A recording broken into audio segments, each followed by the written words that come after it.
Hello everyone, welcome to online portal of the engineers. आज students AC की lecture series पर मैं नया टॉपिक रेजोनेंस स्टार्ट करने जा रहा हूं। और अभी जब तक कोविड-19 की वजह से गवर्नमेंट ने ऑफलाइन क्लासेस को ऑफ कर रखा है, तब तक आपकी ऑनलाइन क्लासेस परसू रहेंगी। तो ये मेरी आप लोगों को रिक्वेस्टेड फॉर्म पर बात रख रहा हूँ मैं कि आप लोग नोट्स ज़रूर बनाएं, क्योंकि अगर आप लोग कॉपी पर लिखेंगे तो प्रॉपर तरीके से हम लोग ऑफलाइन क्लासेस की तरह ही ऑनलाइन क्लासेस को कंडक्ट करा पाएंगे, राइट। तो सबसे पहले नोट्स ज़रूर बनाएं, और नोट्स बनाने का तरीका वही रखना है जैसा आप लोग क्लास में बना रहे थे। मैं जैसे जैसे एग्जांपल्स दूंगा, जैसे जैसे टाइम दूंगा आपको, उस टाइम पर ड्यूरिंग टाइम एग्जीक्यूशन आप उसको लिखते जाएं, और प्रॉपर वे में आप नोट्स को एग्जीक्यूट करते समय डीपीपी मैं यहाँ पर आपकी पूरी क्लास में ही करवा दूंगा, राइट। नंबर ऑफ क्वेश्चंस भी यहाँ पर मैं आपके करवा दूंगा। तो आपको केवल और केवल 1 घंटे 1.5 घंटे जो लेक्चर्स की हम लोगों ने टाइमिंग रखी है, उतने लेक्चर को आपको उतने ही टाइम ड्यूरेशन में कंप्लीट करने की कोशिश करनी है। टाइम अगर थोड़ा ज़्यादा लगता है, पॉज करके आप लोग पहले लिखें, समझें, और कहीं कोई डाउट आता है तो आप डाउट को भी पूछ सकते हैं, राइट। डाउट पूछने के लिए आप सभी के पास व्हाट्सअप नंबर है, आप वहाँ पर भी डाउट शेयर कर सकते हैं। इसके अलावा अभी जब तक रिकॉर्डेड लेक्चर के फॉर्म में आपको लेक्चर मिल रहा है, आप लोग कोशिश करिए कि जो भी डाउट आपके बनेंगे वो व्हाट्सएप में आप डिस्कस करेंगे, ठीक है। चलिए मैं स्टार्ट करता हूं। फर्स्ट टॉपिक, रेजोनेंस, अनुनाद की घटना। सबसे पहले अनुनाद को रियल वर्ड में अगर हम लोग समझें तो रियल वर्ड का मतलब है, मैं जो एग्जांपल जस्ट ले रहा हूं, इस एग्जांपल से मैं चीजों को क्लियर करने की कोशिश करूंगा। आपको याद होगा ट्यूनिंग फॉर्क आपने देखा था 12th में एक्सपेरिमेंट करते समय। ट्यूनिंग फॉर्क का मतलब क्या था, जैसे मैं आपसे बात करूं, आप यहां समझना, मैं कुछ एग्जांपल्स ले रहा हूं। पहले एग्जांपल को देखो जरा। ये मान लो एक यू शेप, ये आपके पास एक ट्यूनिंग फॉर्क है,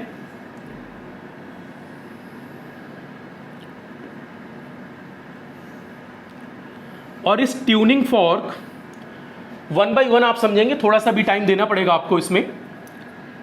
ये जो ट्यूनिंग फॉर्क है, इस ट्यूनिंग फॉर्क के साथ मैंने एक हैमर लगा रखा है। देखो यहां एग्जाम्पल 1 पर, सबसे पहले एग्जाम्पल 1 को समझना मैं क्या बताने की कोशिश कर रहा हूं। ये कोई हैमर है, रबड़ हैमर है यहां पर।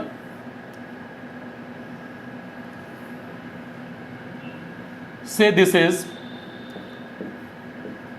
रबड़ हैमर, और ये एक ट्यूनिंग फॉर्क है। ट्यूनिंग फॉर्क पर हैमर से मैं हिट करूंगा। चलो पहले मैं इसको थोड़ा और नॉर्मल लैंग्वेज में यूज करता हूं।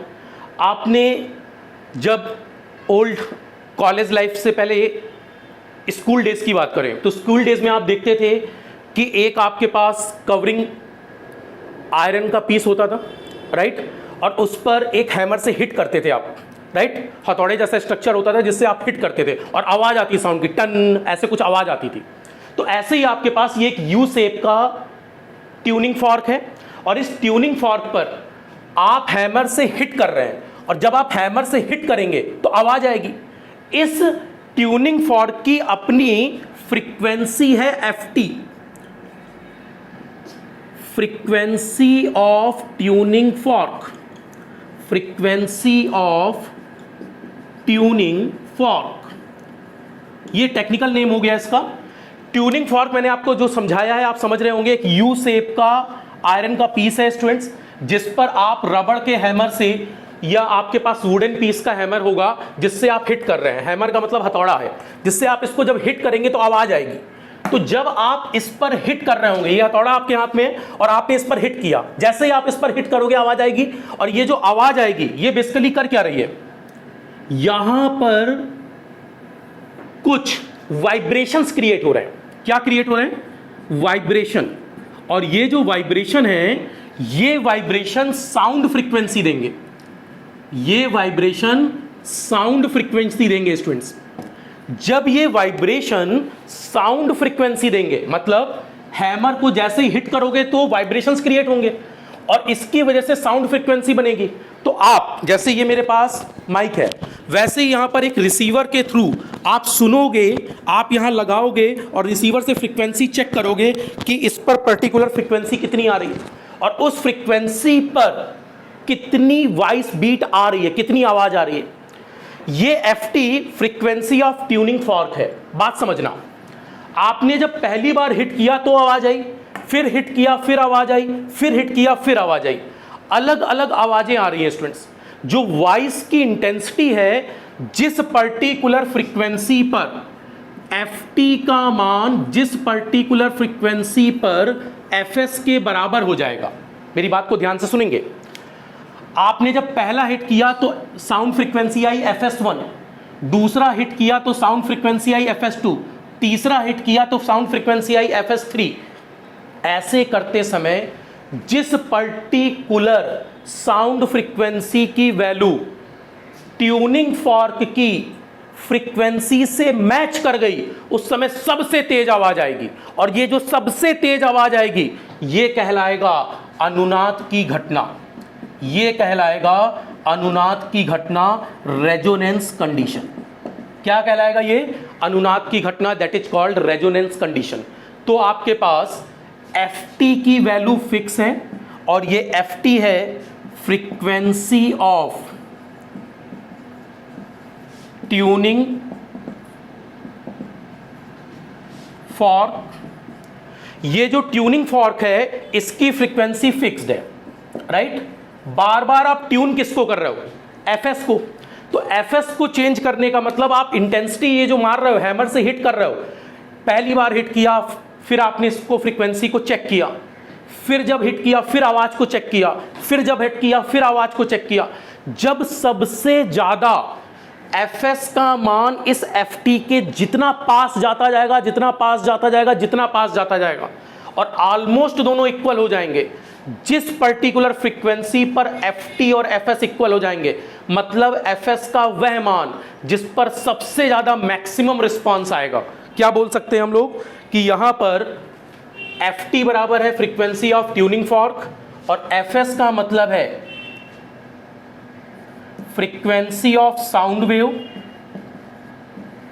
Frequency of sound. ये क्या हो रहा है? ट्यून हो रहा है या ट्यूनिंग फ्रीक्वेंसी है ये। जब भी स्टूडेंट्स एफटी और एफएस बराबर होंगे, इस समय आपके पास मैक्सिमम साउंड आएगा। क्या आएगा? Maximum sound. इसी को क्या बोल सकते हैं? ऑब्लिक करके मैक्सिमम रिस्पॉन्स। इसी घटना को हम कहते हैं अनुनाद। तो अनुनाद की घटना का मतलब है जस्ट फ्रीक्वेंसी को मैच कराना। तो प्रैक्टिकल वे में अगर आपसे कभी इंटरव्यू के टाइम पूछा जाए अनुनाद से क्या समझते हो, तो आपके पास ये पहला एग्जांपल मैंने आपको सजेस्ट किया है। अनुनाद की घटना का पहला रियल वर्ल्ड एग्जांपल ये हो सकता है जो हम लोग कॉलेज लाइफ में यूज करते थे 11th-12th का एक्सपेरिमेंट परफॉर्म करते समय।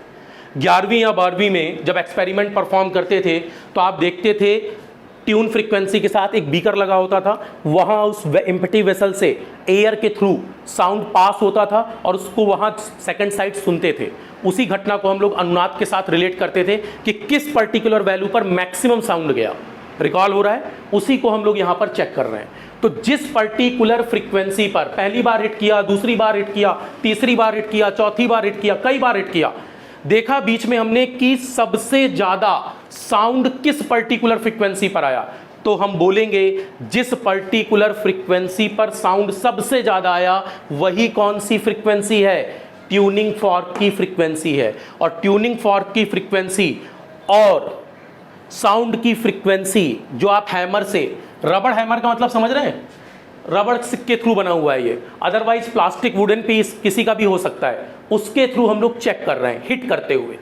और जिस समय इन दोनों की फ्रीक्वेंसी मैच कर जाएगी उस समय ये कौन सी घटना कहलाएगी? अनुनाद की घटना, राइट? तो ये पहला एग्जांपल आपको क्वाइट क्लियर होना चाहिए कि अनुनाद का फिजिकल सिग्निफिकेंस क्या है। बाकी अभी इलेक्ट्रिकल सर्किट में तो हम लोग आएंगे, पहले तो ये पता चले कि एक्चुअल में रेजोनेंस का मतलब क्या है। तो रेजोनेंस का फिजिकल सिग्निफिकेंस ऑलवेज क्या होगा? हम बोल सकते हैं फ्रीक्वेंसी मैचिंग। फ्रीक्वेंसी मैचिंग को ही क्या कहा जाता है स्टूडेंट्स? अनुनाद। और अनुनाद के समय पर रिस्पांस क्या आएगा? मैक्सिमम। कोई भी जो सिस्टम होगा उस सिस्टम पर रिस्पांस कैसा आएगा? मैक्सिमम।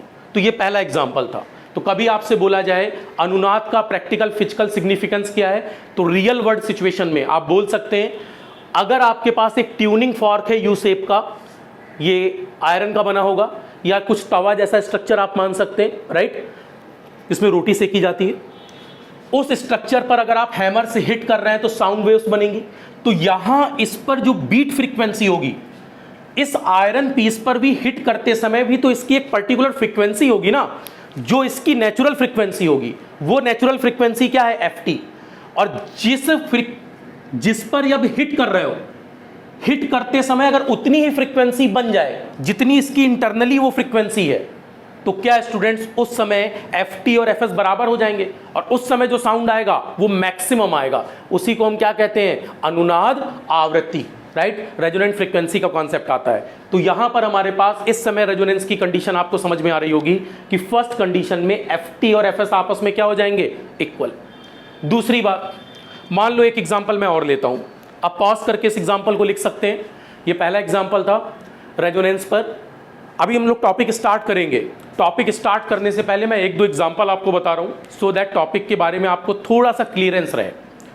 अब इसके बाद अगर मैं एग्जांपल 2 की बात करूं, तो एग्जांपल 2 पर ये शायद आप लोगों ने आप लोग पॉज करें इसको, प्रॉपर पॉज करके आप लिख लें, ft और fs बराबर हो जाएंगे। ft किसकी फ्रीक्वेंसी है? ट्यूनिंग फॉर्क की, राइट।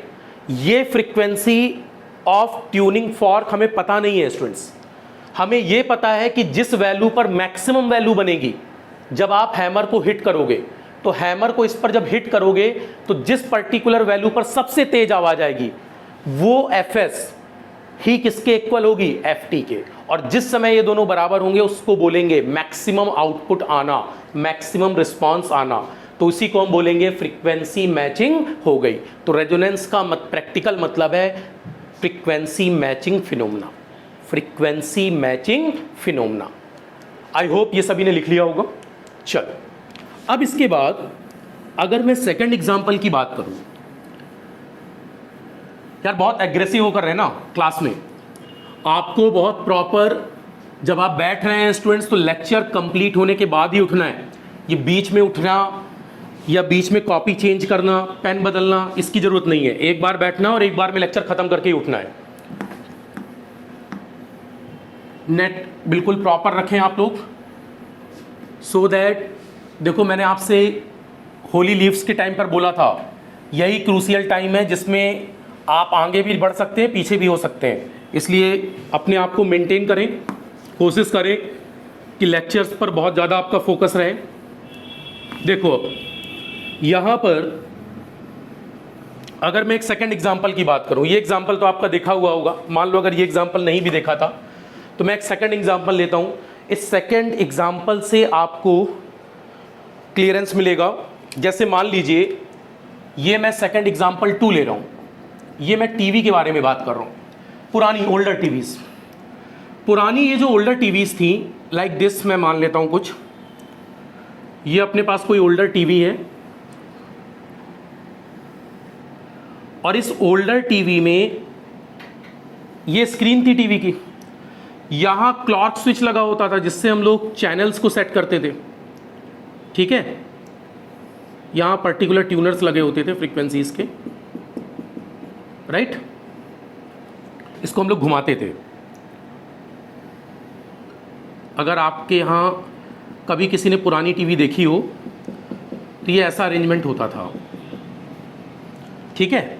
और क्लॉक स्विच के अलावा नीचे वॉल्यूम की बटन्स होती थी, ट्यूनर होता था ये, वॉल्यूम बढ़ाना घटाना, इसके अलावा ब्राइटनेस एडजस्टमेंट, ऐसी कुछ बटन्स होती थी।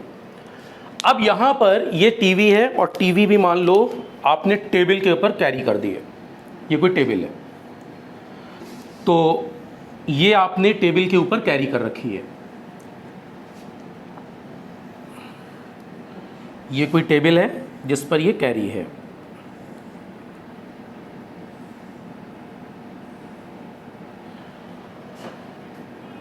ये कोई टेबल है जिसके ऊपर टीवी रखी गई है। चल, अब ये जो टीवी है ये बहुत पुरानी वाली ओल्डर टीवी है, सबसे जो पुराना मॉडल था अपने पास। और उस समय ये मान लो DD1 दूरदर्शन का DD1 चैनल जो हमारे पास होता था पहले, तो उस DD की बात कर रहा हूं, दूरदर्शन की। उस दूरदर्शन का प्रसारण हम देखना चाहते हैं। यहां कोई स्टेबलाइजर कनेक्ट होगा, टीवी सिस्टम कनेक्ट होगा, ये कनेक्ट है सप्लाई के साथ। और घर के ऊपर आपने एक पोल फिक्स कर रखा होगा, ये एक पोल है, और इस पोल के ऊपर एंटीना लगा रखा होगा। अभी जिसको आप डिश एंटीना बोलते हो, पुराने टाइम पे हमारे पास यागी उडा एंटीना होता था। दो भाई थे, यागी और उडा। इन दोनों वैज्ञानिकों ने मिलकर सबसे प्राइमरी एंटीना खोजा था, that is called Yagi Uda antenna. Yagi Uda antenna में आप देखते थे, अगर आपने पुराना कभी एंटीना देखा हो, पहली कोई स्ट्रिप्स लाइंस ऐसी होती थी, फिर लाइक दिस रिफ्लेक्टर्स कई सारे बने होते थे। ये कोई यागी उडा एंटीना था। इसका मैं नाम लिख देता हूं, वैज्ञानिक यागी और उडा, यागी उडा एंटीना। ये यागी उडा एंटीना लगा हुआ है। टीवी के बैक साइड एक स्क्रॉलर लगा होता था, इसके पीछे लगा होता था। इसके पीछे से एक वायर जाती थी जो इस एंटीना के सेंटर पार्ट पर कनेक्ट होती थी। ये पोल है जहां आपने इसको फिक्स कर रखा है, ठीक है। ये पोल है जिसको फिक्स कर रखा है। छत पर, घर की छत पर आपने इस एंटीना को लगा रखा है। इस एंटीना का नाम क्या है? Yagi Uda antenna. और ये पोल फिक्स है। पोल मतलब हमने एक पोल लगा रखा है, खंभा लगा रखा है जिसके ऊपर यागी उडा एंटीना है, और इसके सेंटर पार्ट पर हमने कनेक्शन कर रखा है वायर का, और ये टीवी के बैक साइड लगा हुआ है। और ये कोई सैटेलाइट है। सैटेलाइट कम्युनिकेशन जो हमारे पास होता है, हम लोग बात अभी सैटेलाइट की कर रहे हैं, तो सैटेलाइट कृत्रिम उपग्रह जो बनाए जाते हैं, तो ये अपने पास कोई सैटेलाइट था मान लो, और सैटेलाइट पर ये जो सैटेलाइट है, सैटेलाइट अपना रिवॉल्व कर रहा होगा। सैटेलाइट पर अगर मैं आपसे सैटेलाइट की बात करूं, तो ये जो सैटेलाइट है, से दिस इज सैटेलाइट।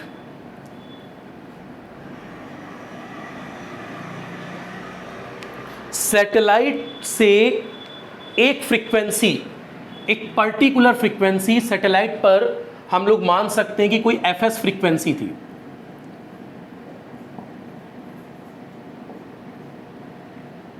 सैटेलाइट से ब्रॉडकास्ट फ्रीक्वेंसी कितनी है? एफएस। ये कितनी फ्रीक्वेंसी पर सिग्नल्स को ब्रॉडकास्ट कर रहा है? वो एफएस है। और ये जो हमारे पास टीवी है, इस टीवी में ये क्लॉक स्विच लगा होगा, जैसे मल्टीमीटर्स में हम देखते हैं। तो आपने इस ट्यूनर को बदलना स्टार्ट किया स्टूडेंट्स। आप इस ट्यूनर को ऐसे घुमाएंगे तो ये cut cut cut cut cut cut की आवाज के साथ मुड़ता है। ऐसे हम इसको मूव कराते हैं। मूव कराते कराते मैं देख रहा हूं यहां बीच में अभी कुछ नहीं आ रहा, स्क्रीन पर कुछ नहीं दिखाई दे रहा। मूव कराते कराते कराते कराते कराते कराते मैं इसको जब मूव करा रहा हूं स्टूडेंट्स, तो मूव कराते समय ये जब रेड नॉब की पोजीशन पर पहुंचा, ये कुछ इस पोजीशन पर पहुंच गया, और इस पोजीशन पर जब ये पहुंचा तो इसमें कुछ कुछ प्रसारण आने लगा। कुछ ऐसा लग रहा है धुंधली इमेज आने लगी, और जैसे ये एग्जैक्ट इस पॉइंट पर पहुंच जाएगा, मूव कराते कराते एग्जैक्ट इस पॉइंट पर पहुंच जाएगा, तो इस पॉइंट पर ये एक पर्टिकुलर फ्रीक्वेंसी एफआर का मतलब है receiver frequency. Receiver frequency, receiver frequency अपने पास एफआर अगर इस एफएस के बराबर हो जाए तो क्या होगा? एंटीना पर सैटेलाइट से जो सिग्नल्स ब्रॉडकास्ट किए जा रहे हैं, वो किस फ्रीक्वेंसी पर ब्रॉडकास्ट किए जा रहे हैं?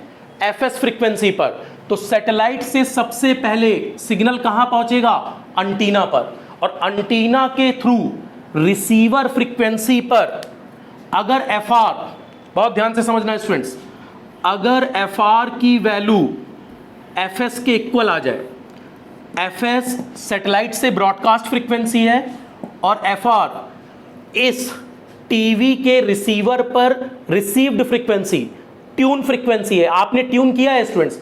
ट्यून करने के बाद जब ये एफएस और एफआर इक्वल आ जाएंगे, एग्जैक्टली इक्वल आ जाएंगे, जब तक इक्वल नहीं थे तो तो यहां हो सकता है किसी आदमी की कोई इमेज आ रही है, और वो जो इमेज आ रही है, वो जो पर्सन की इमेज आ रही है, वो इमेज अभी धुंधली थी पहले, लेकिन अब जिस पर्टिकुलर टाइम पर, सॉरी, जिस पर्टिकुलर फ्रीक्वेंसी पर एफएस और एफआर इक्वल हो गए, रिसीव्ड फ्रीक्वेंसी और एफएस फ्रीक्वेंसी, सैटेलाइट से जो ब्रॉडकास्ट फ्रीक्वेंसी है और ये जो एफआर है, अगर दोनों बराबर हो गए स्टूडेंट्स, तो दोनों बराबर होने का मतलब है जिस पर्टिकुलर वैल्यू पर दोनों इक्वल हो जाएंगे उसी को कहते हैं अनुनाद की घटना, रेजोनेंस की घटना।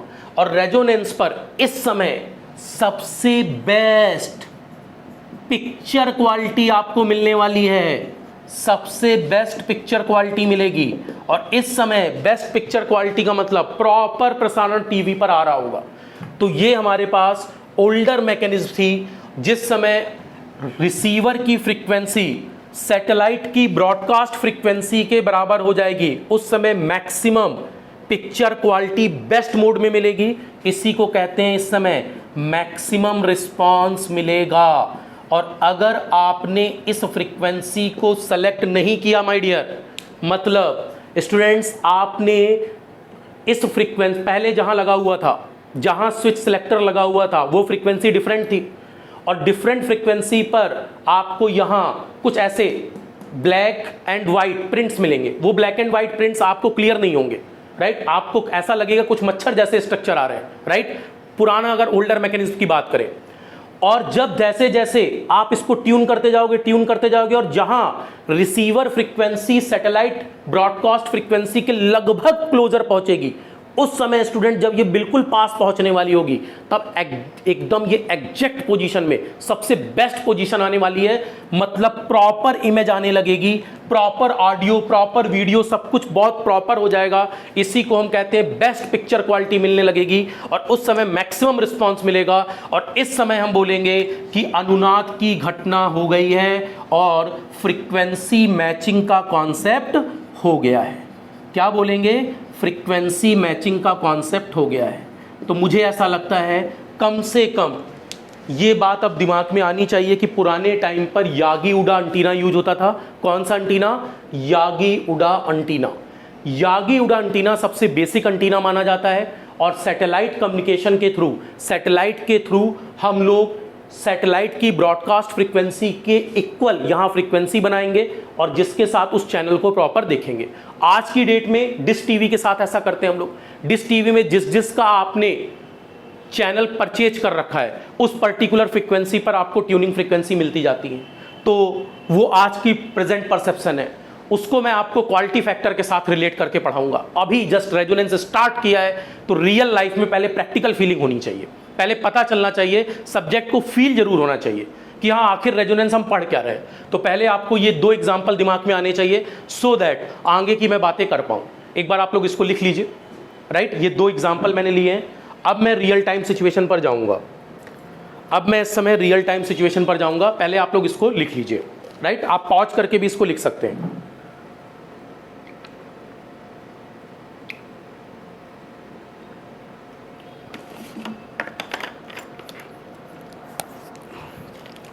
ये दोनों कंडीशंस आप लोग लिख लीजिए, और इसके बाद फिर मैं नेक्स्ट इलेक्ट्रिकल सर्किट्स पर चलता हूँ। पहला वाला था ट्यूनिंग फॉर्क वाला कॉन्सेप्ट, और इस बार वाला मैंने टीवी का कॉन्सेप्ट लिया है, राइट? तो आपसे कभी भी कोई पूछे इंटरव्यू के टाइम पर रेजोनेंस का मतलब क्या है, frequency matching concept is nothing but called as what? Resonance. अनुनाद की घटना किसकी रिस्पेक्ट में होती है? Frequency matching. और जब जब फ्रीक्वेंसी मैच करेगी तब तब प्रॉपर आउटपुट बनेगा। इसी को हम लोग अनुनाद की घटना कहते हैं। तो मैं स्टूडेंट्स सर्किट पर चलूंगा, राइट? सर्किट पर हम लोग मूव करेंगे, और सर्किट पर मूव करने से पहले आई होप ये सब लिख लिया है आपने, राइट? अगर लिख लिया है तो इलेक्ट्रिकल सिस्टम्स की बात अब हम लोग करते हैं।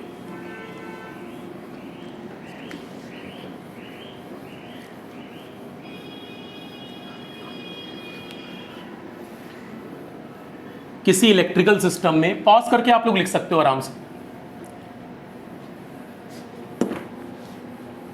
अब इलेक्ट्रिकल सिस्टम में चलते हैं, क्योंकि आपको पहले रियल में फील होना चाहिए कि एक्चुअल में रेजोनेंस है क्या।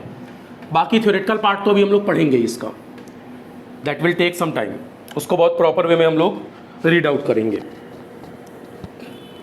और मैं बहुत प्रॉपर इसको पढ़ाने वाला हूँ स्टूडेंट्स। क्वालिटी फैक्टर, सेलेक्टिविटी, कैसे फ्रीक्वेंसी को सेलेक्ट करते हैं, किस पर्टिकुलर फ्रीक्वेंसी पर सबसे बेस्ट रिस्पॉन्स आता है, कैसे उस रिस्पॉन्स को ट्यून करते हो, सब कुछ आपको क्लियर होगा।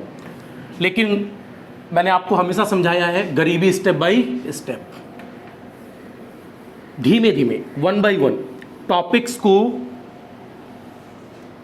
एलोकेट करते समय एक एक करके हमें इन चीज़ों को अपने दिमाग में लाना है। मुझे लगता है यहां तक आप लोग लिख चुके हैं। अब इलेक्ट्रिकल सिस्टम के लिए रेजोनेंस की अगर मैं बात करूं, तो अब रेजोनेंस पर किसी इलेक्ट्रिकल सिस्टम के लिए कम से कम ये 3 पॉइंट माइंड में होने चाहिए। पहला पॉइंट मैं लिख रहा हूं, अनुनाद की घटना के लिए, अनुनाद की घटना के लिए for the occurrence of resonance, occurrence means घटित होना, for the occurrence of resonance, अनुनाद की घटना के लिए circuit should consist of, circuit should consist of minimum, circuit should consist of minimum 2 energy storing, minimum 2 energy storing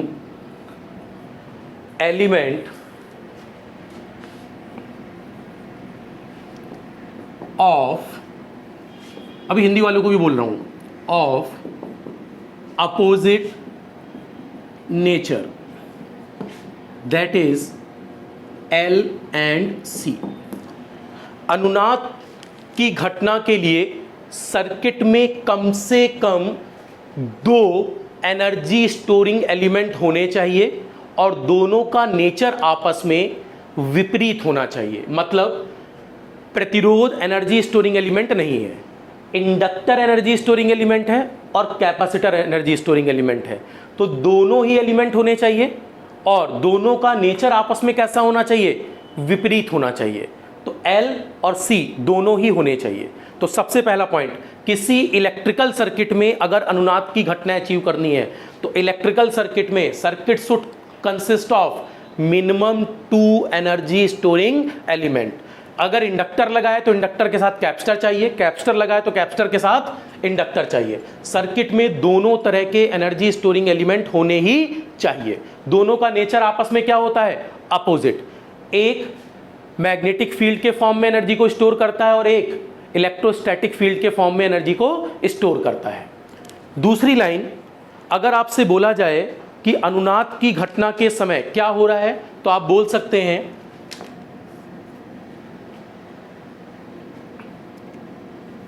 for the occurrence of resonance, for the occurrence of resonance, अनुनाद की घटना के समय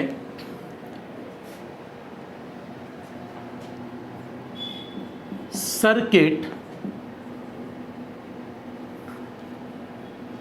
या ऐसा बोलें टोटल सर्किट इम्पीडेंस, इम्पीडेंस का मतलब प्रतिबाधा, टोटल सर्किट इम्पीडेंस Z और total circuit admittance, total circuit admittance Y should be real, should be real. Bracket में लिख सकते हैं net imaginary part, net imaginary part should be equal to 0, net imaginary part should be equal to 0। अभी हिंदी वालों को भी बोल रहा हूं, देखो अनुनाद की घटना के समय for the occurrence of resonance circuit पर बनने वाली कुल प्रतिबाधा, टोटल इम्पीडेंस आर अथवा टोटल सर्किट एडमिटेंस, परिपथ पर बनने वाली प्रवेशता, राइट, आपको रिकॉल होगा y, केवल रियल पार्ट को कैरी करनी चाहिए। उसमें केवल क्या बनना चाहिए? Real, right. कौन सा पार्ट नहीं होना चाहिए? काल्पनिक संख्या वाला। Net imaginary part should be equal to 0। कोई भी नेट इमेजिनरी पार्ट एग्जिस्ट नहीं करना चाहिए। तो नेट इमेजिनरी पार्ट क्या होना चाहिए? खत्म हो जाना चाहिए। तो नेट इमेजिनरी पार्ट का इफेक्ट क्या हो जाना चाहिए? 0।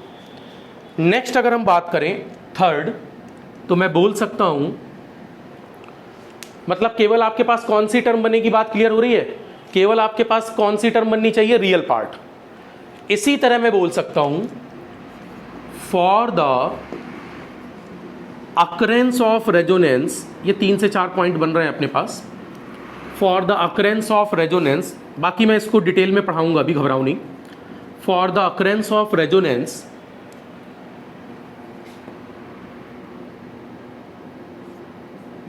Circuit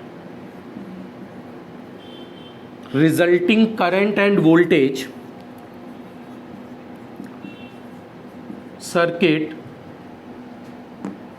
resulting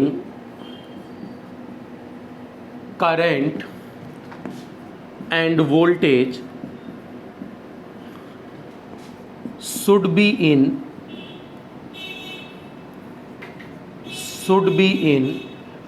same phase, should be in same phase।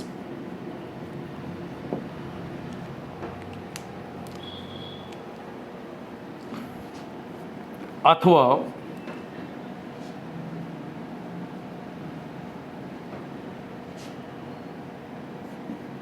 Phase angle, अभी हिंदी में भी बोल रहा हूं, phase angle between V and I should be 0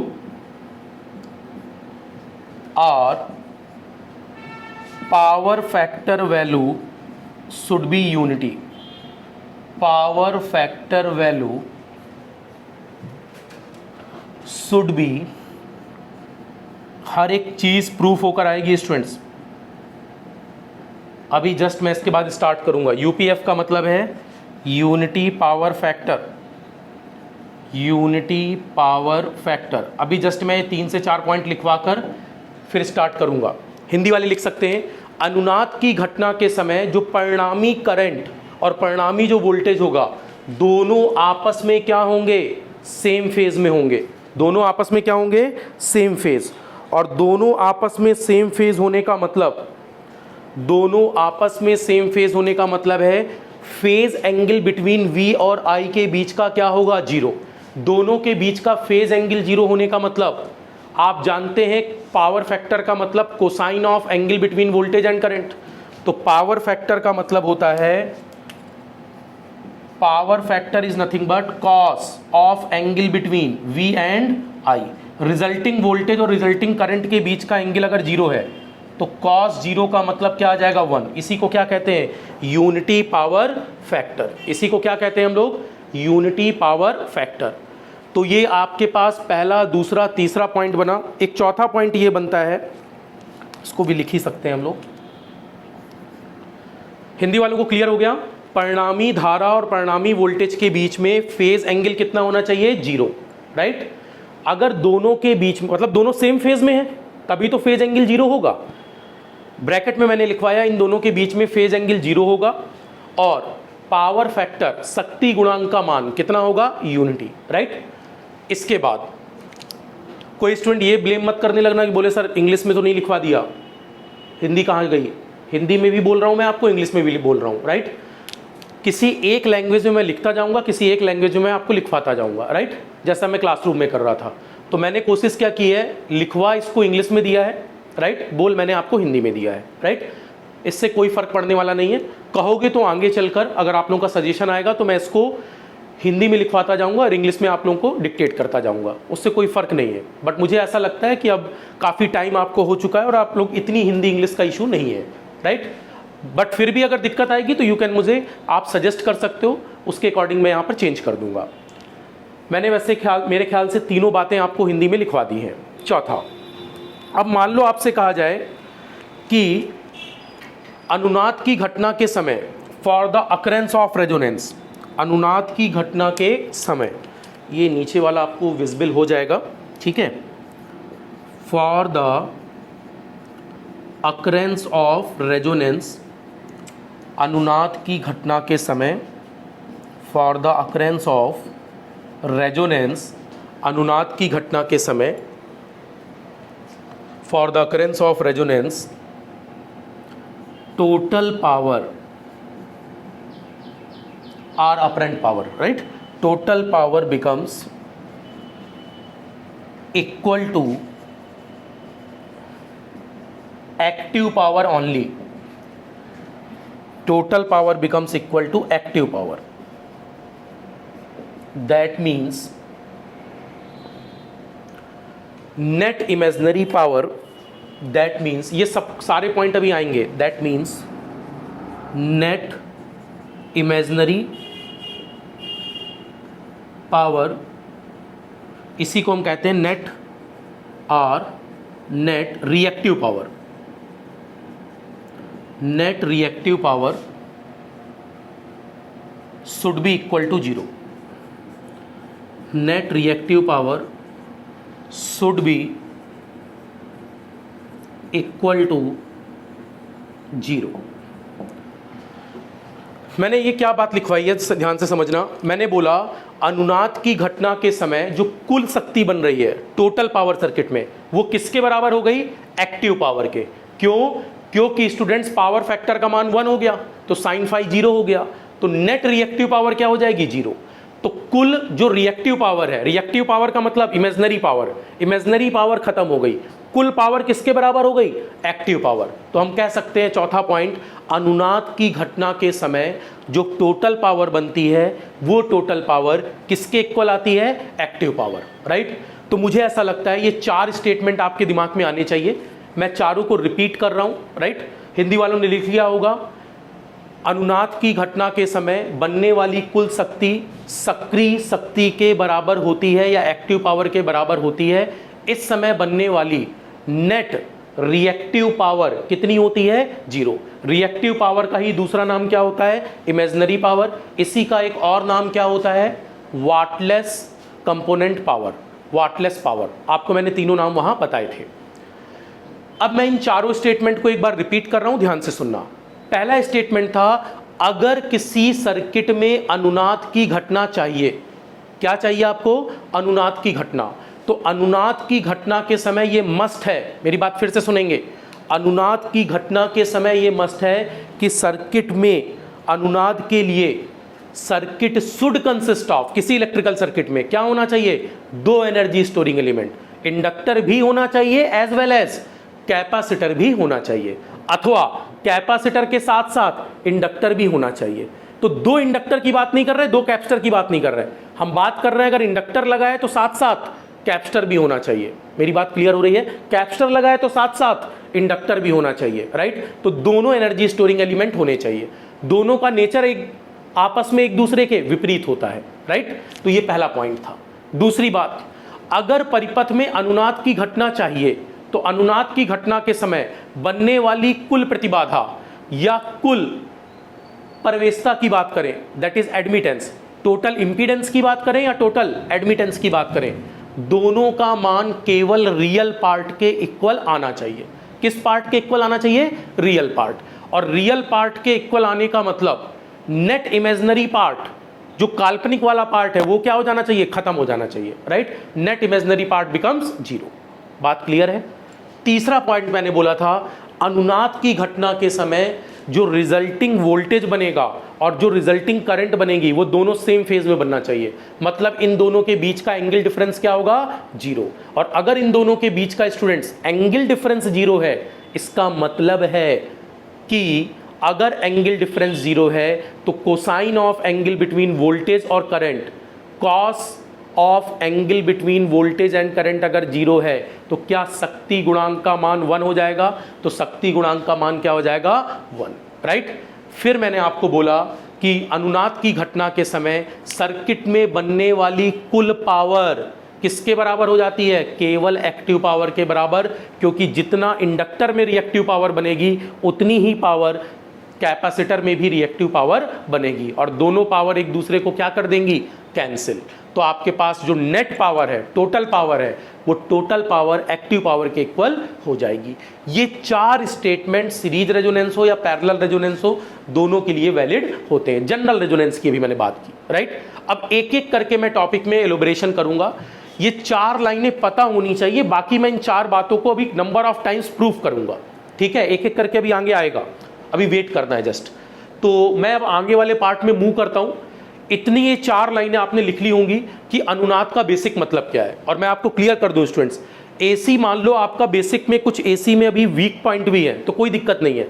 सबसे ज्यादा क्वेश्चंस यहीं से आते हैं जो अब मैं टॉपिक डिस्कस करने जा रहा हूं, रेजोनेंस। और रेजोनेंस वाला टॉपिक अगर आपको क्लियर है तो ऑब्जेक्टिव के क्वेश्चंस मैक्सिमम 50% एसी के क्वेश्चंस आप कर ले जाओगे, ये मेरा आपको प्रॉमिस है।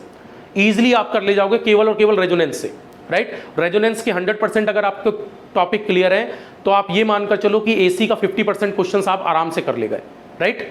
कुछ इनके क्वेश्चंस में होता नहीं है, सीधे 1 लाइनर क्वेश्चन होते हैं। कैसे अभी आगे देखेंगे, पहले आप यहां तक लिख लो चीजें, फिर मैं स्टार्ट करता हूं, राइट।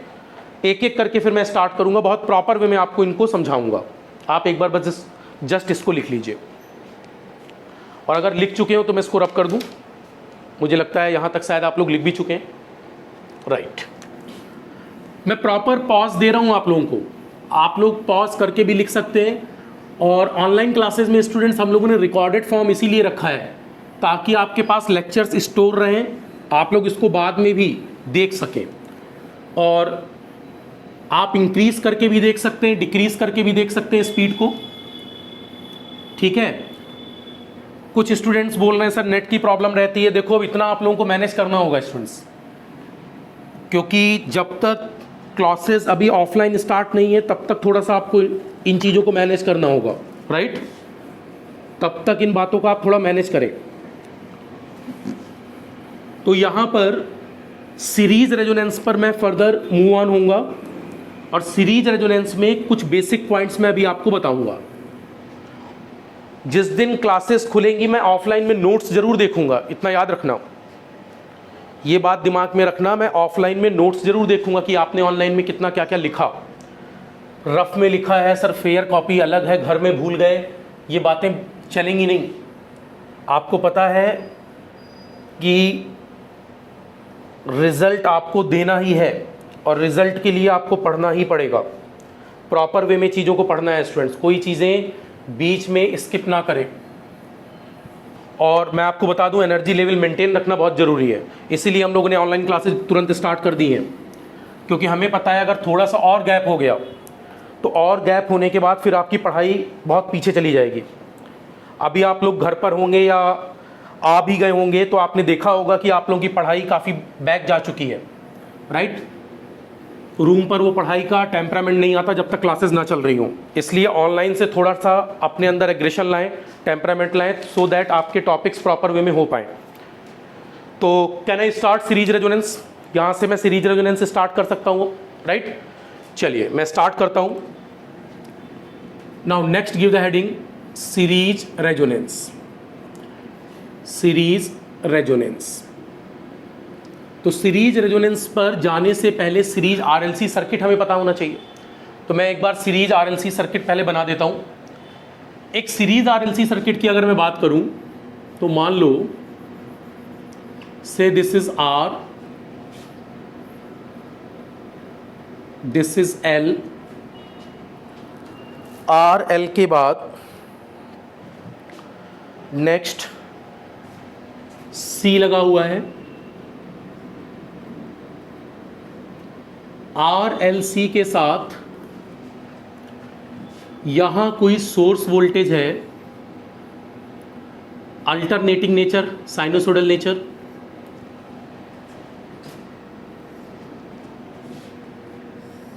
ये कोई सीरीज आरएलसी सर्किट है।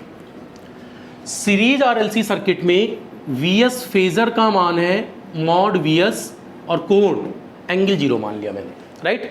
यहां से कोई करंट है आई reference, that is I phasor. RLC पर मैं स्टूडेंट्स आपको क्लियर कर दूं, धारा जहां से इंटर करेगी वहां प्लस, लीव करेगी minus, I can say this is V R phasor. ऐसे ही धारा जहां से इंडक्टर पर इन करेगी वहां प्लस, लीव करेगी माइनस, और हम बोल सकते हैं इसको वीएल फेजर। ऐसे ही संधारित्र पर धारा जहां से इन करेगी वहां प्लस, लीव करेगी minus, and this is called VC phasor.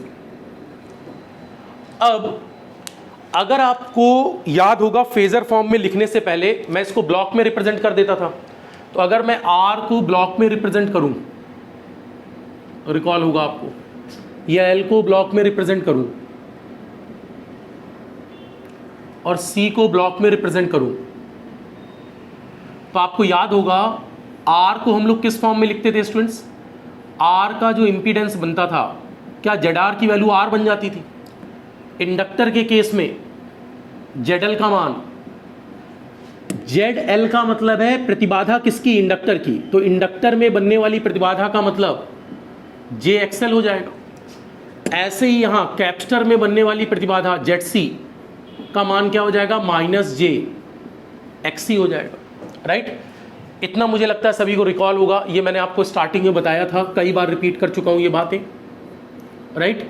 तो जेड आर की वैल्यू किसके बराबर है? आर। जेड एल का मतलब है जे एक्सएल, जेड सी का मतलब है माइनस जे एक्सी, राइट।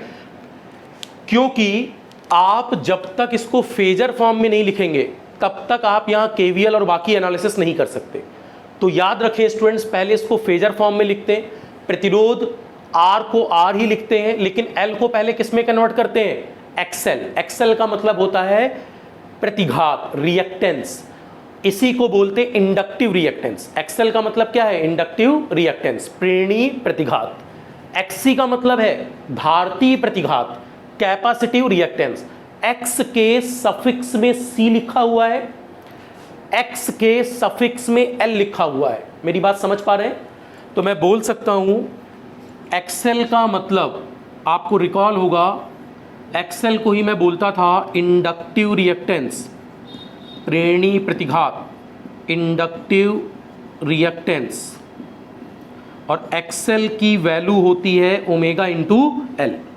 इसी तरह एक्सी की बात अगर हम लोग करें मैग्नीट्यूड वाइज, तो कैपेसिटिव रिएक्टेंस है, धारतीय प्रतिघात, कैपेसिटिव रिएक्टेंस, और एक्सी फ्रीक्वेंसी के इन्वर्सली प्रोपोर्शनल होता है, तो एक्सी बराबर 1 अपॉन ओमेगा सी। अब एक्सएल की यूनिट क्या है? ओम। एक्सी की यूनिट क्या है? ओम। और आर की यूनिट क्या है? ओम। तो इतनी बात मुझे लगता है आप सभी के दिमाग में है। मैंने जो सोर्स लिया है, सोर्स वोल्टेज साइनोसोडल है, जिसको मैंने जिस फॉर्मेट में लिखा है, ये कौन सा फॉर्मेट है? RMS, right. पोलर फॉर्मेट में लिखा है तो ये आरएमएस वैल्यू है, क्लियर। अब सीरीज रेजोनेंस में जाने से पहले मुझे लगता है इतनी बात माइंड में सभी के है, आर को आर रिप्रेजेंट कर सकते हैं, एल को जे एक्सएल, सी को minus J XC nature wise. तो एक एक करके मैं चीजों को एलिब्रेट करूंगा। सबसे पहले मैं इंपीडेंस फॉर्मेट में चलता हूं, राइट। टोटल यहां पे 12 से 13 पॉइंट कुछ मुझे ऑब्जेक्टिव के बनाने हैं। उनके लिए स्टूडेंट सबसे पहले छोटे छोटे पॉइंट्स को समझेंगे आप। मैं सबसे पहले इसको प्रतिबाधा वाले फॉर्मेट में लिख रहा हूं। किस फॉर्मेट का यूज कर रहा हूं? इंपीडेंस फॉर्म, इंपीडेंस, प्रतिबाधा, impedance form. Now see dear students, अगर मैं इंपीडेंस फॉर्मेट की बात करूं तो कुल प्रतिबाधा जेड फेजर का मान क्या हो जाएगा? प्रतिरोध आर, इंडक्टर में एल लिखूं, एक्सएल लिखूं या जे एक्सएल लिखूं? इंडक्टर को रिएक्टेंस फॉर्म में एक्सएल बोलते हैं और एक्सएल का नेचर प्लस जे, तो we can say this is plus J XL, right. ऐसे ही अगला जेड की अगर मैं बात करूं तो ये क्या बनेगा? Minus J XC. तो हम लिख सकते हैं यहां पर माइनस जे एक्सी। क्या लिख सकते हैं? माइनस जे एक्सी, माइनस जे एक्स सी। अभी अनुनाद की घटना नहीं लिख रहा मैं अनुनाद से पहले की बात, जस्ट जनरल बात कर रहा हूं। तो z बराबर R plus J XL minus J XC. क्या इस z को हम लिख सकते हैं z फेजर बराबर आर प्लस जे एक्सएल, और एक्सी में मैंने जब j को कॉमन ले लिया तो ये एक्सएल माइनस एक्सी हो जाएगा, और इस पूरे को मैं बोल सकता हूं x का नेट मान। x का मतलब है प्रतिघात, रिएक्टेंस, तो नेट रिएक्टेंस का मतलब x नेट। तो z का मान आ जाएगा r प्लस एक्स नेट, और एक्स नेट का नेचर क्या मान लिया, j, तो आई कैन से r प्लस जे एक्स नेट। ये जो वैल्यू आ रही है स्टूडेंट्स, क्या इसके साथ हम लोग बोल सकते हैं कि z का मैग्नीट्यूड और एंगल मैं लिख सकता हूं? तो अगर मैं इसका मैग्नीट्यूड और एंगल लिखना चाहूं तो z फेजर का मॉड कितना हो जाएगा, मॉड z की वैल्यू क्या हो जाएगी बताओ? अंडर रूट में रियल का स्क्वायर प्लस नेट का इमेजिनरी स्क्वायर, तो मॉड z बराबर under root real square plus, अभी फेजर फॉर्म भी लिखेंगे घबराओ नहीं, प्लस इमेजिनरी मतलब एक्सएल माइनस एक्सी का होल स्क्वायर।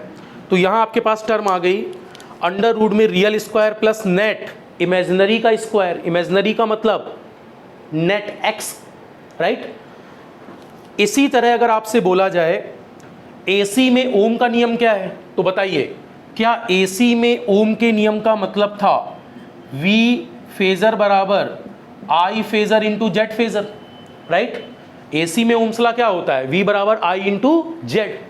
तो क्या I का मान I फेजर बराबर हम बोल सकते हैं V phasor upon Z phasor, और ये जो V फेजर है यही सोर्स वोल्टेज है, तो ये Vs हो गया अपॉन में जेड फेजर का मतलब मॉड जेड आ जाएगा अपने पास, राइट, और इसके साथ एंगल आ जाएगा। तो अभी मान लो मैं जस्ट जेड फेजर के फॉर्म में लिख रहा हूं, तो ये मैंने Vs अपॉन जेड फेजर लिख दिया। अगर मैं इस बात को यहां भी Vs का फेजर मान लेता हूं अभी, तो Vs phasor upon Z phasor लिख दिया, Vs मतलब सोर्स वोल्टेज। ये जो वैल्यू है अपने पास, अगर मैं फ्रीक्वेंसी के साथ इस टर्म को लिखना चाहूं तो देखो दो बातें क्या हो सकती हैं। मॉड जेड का मतलब क्या मैं बोल सकता हूं अंडर रूट पे आर का स्क्वायर प्लस एक्सएल का मतलब क्या होता है ओमेगा एल, और एक्सी का मतलब क्या होता है 1 अपॉन ओमेगा सी का होल स्क्वायर। तो ये तो मॉड जेड आ गया, राइट। और यहाँ जो अपने पास टर्म आ रही है आई फेजर बराबर, वो आ गया we S phasor upon Z phasor. तो अगर मैं मॉड आई का भी मान लिखना चाहूँ, मॉड आई, तो क्या मॉड आई बराबर मॉड में वी एस अपॉन मॉड में जेड लिखा जा सकता है? मॉड वी एस का मतलब वी एस ही हो जाएगा, या बहुत मन है तो मॉड में भी वैल्यू लिख दो, mod V S upon Z का मॉड कितना आ रहा था अंडर रूट में मेरे पास स्पेस कम था, इसलिए स्टूडेंट्स मैंने इस स्टेप के बाद यहाँ वाला स्टेप यहाँ लिख दिया है। जेड की वैल्यू क्या आ रही थी देखो मॉड में, अंडर रूट में रियल का स्क्वायर प्लस इमेजिनरी का मतलब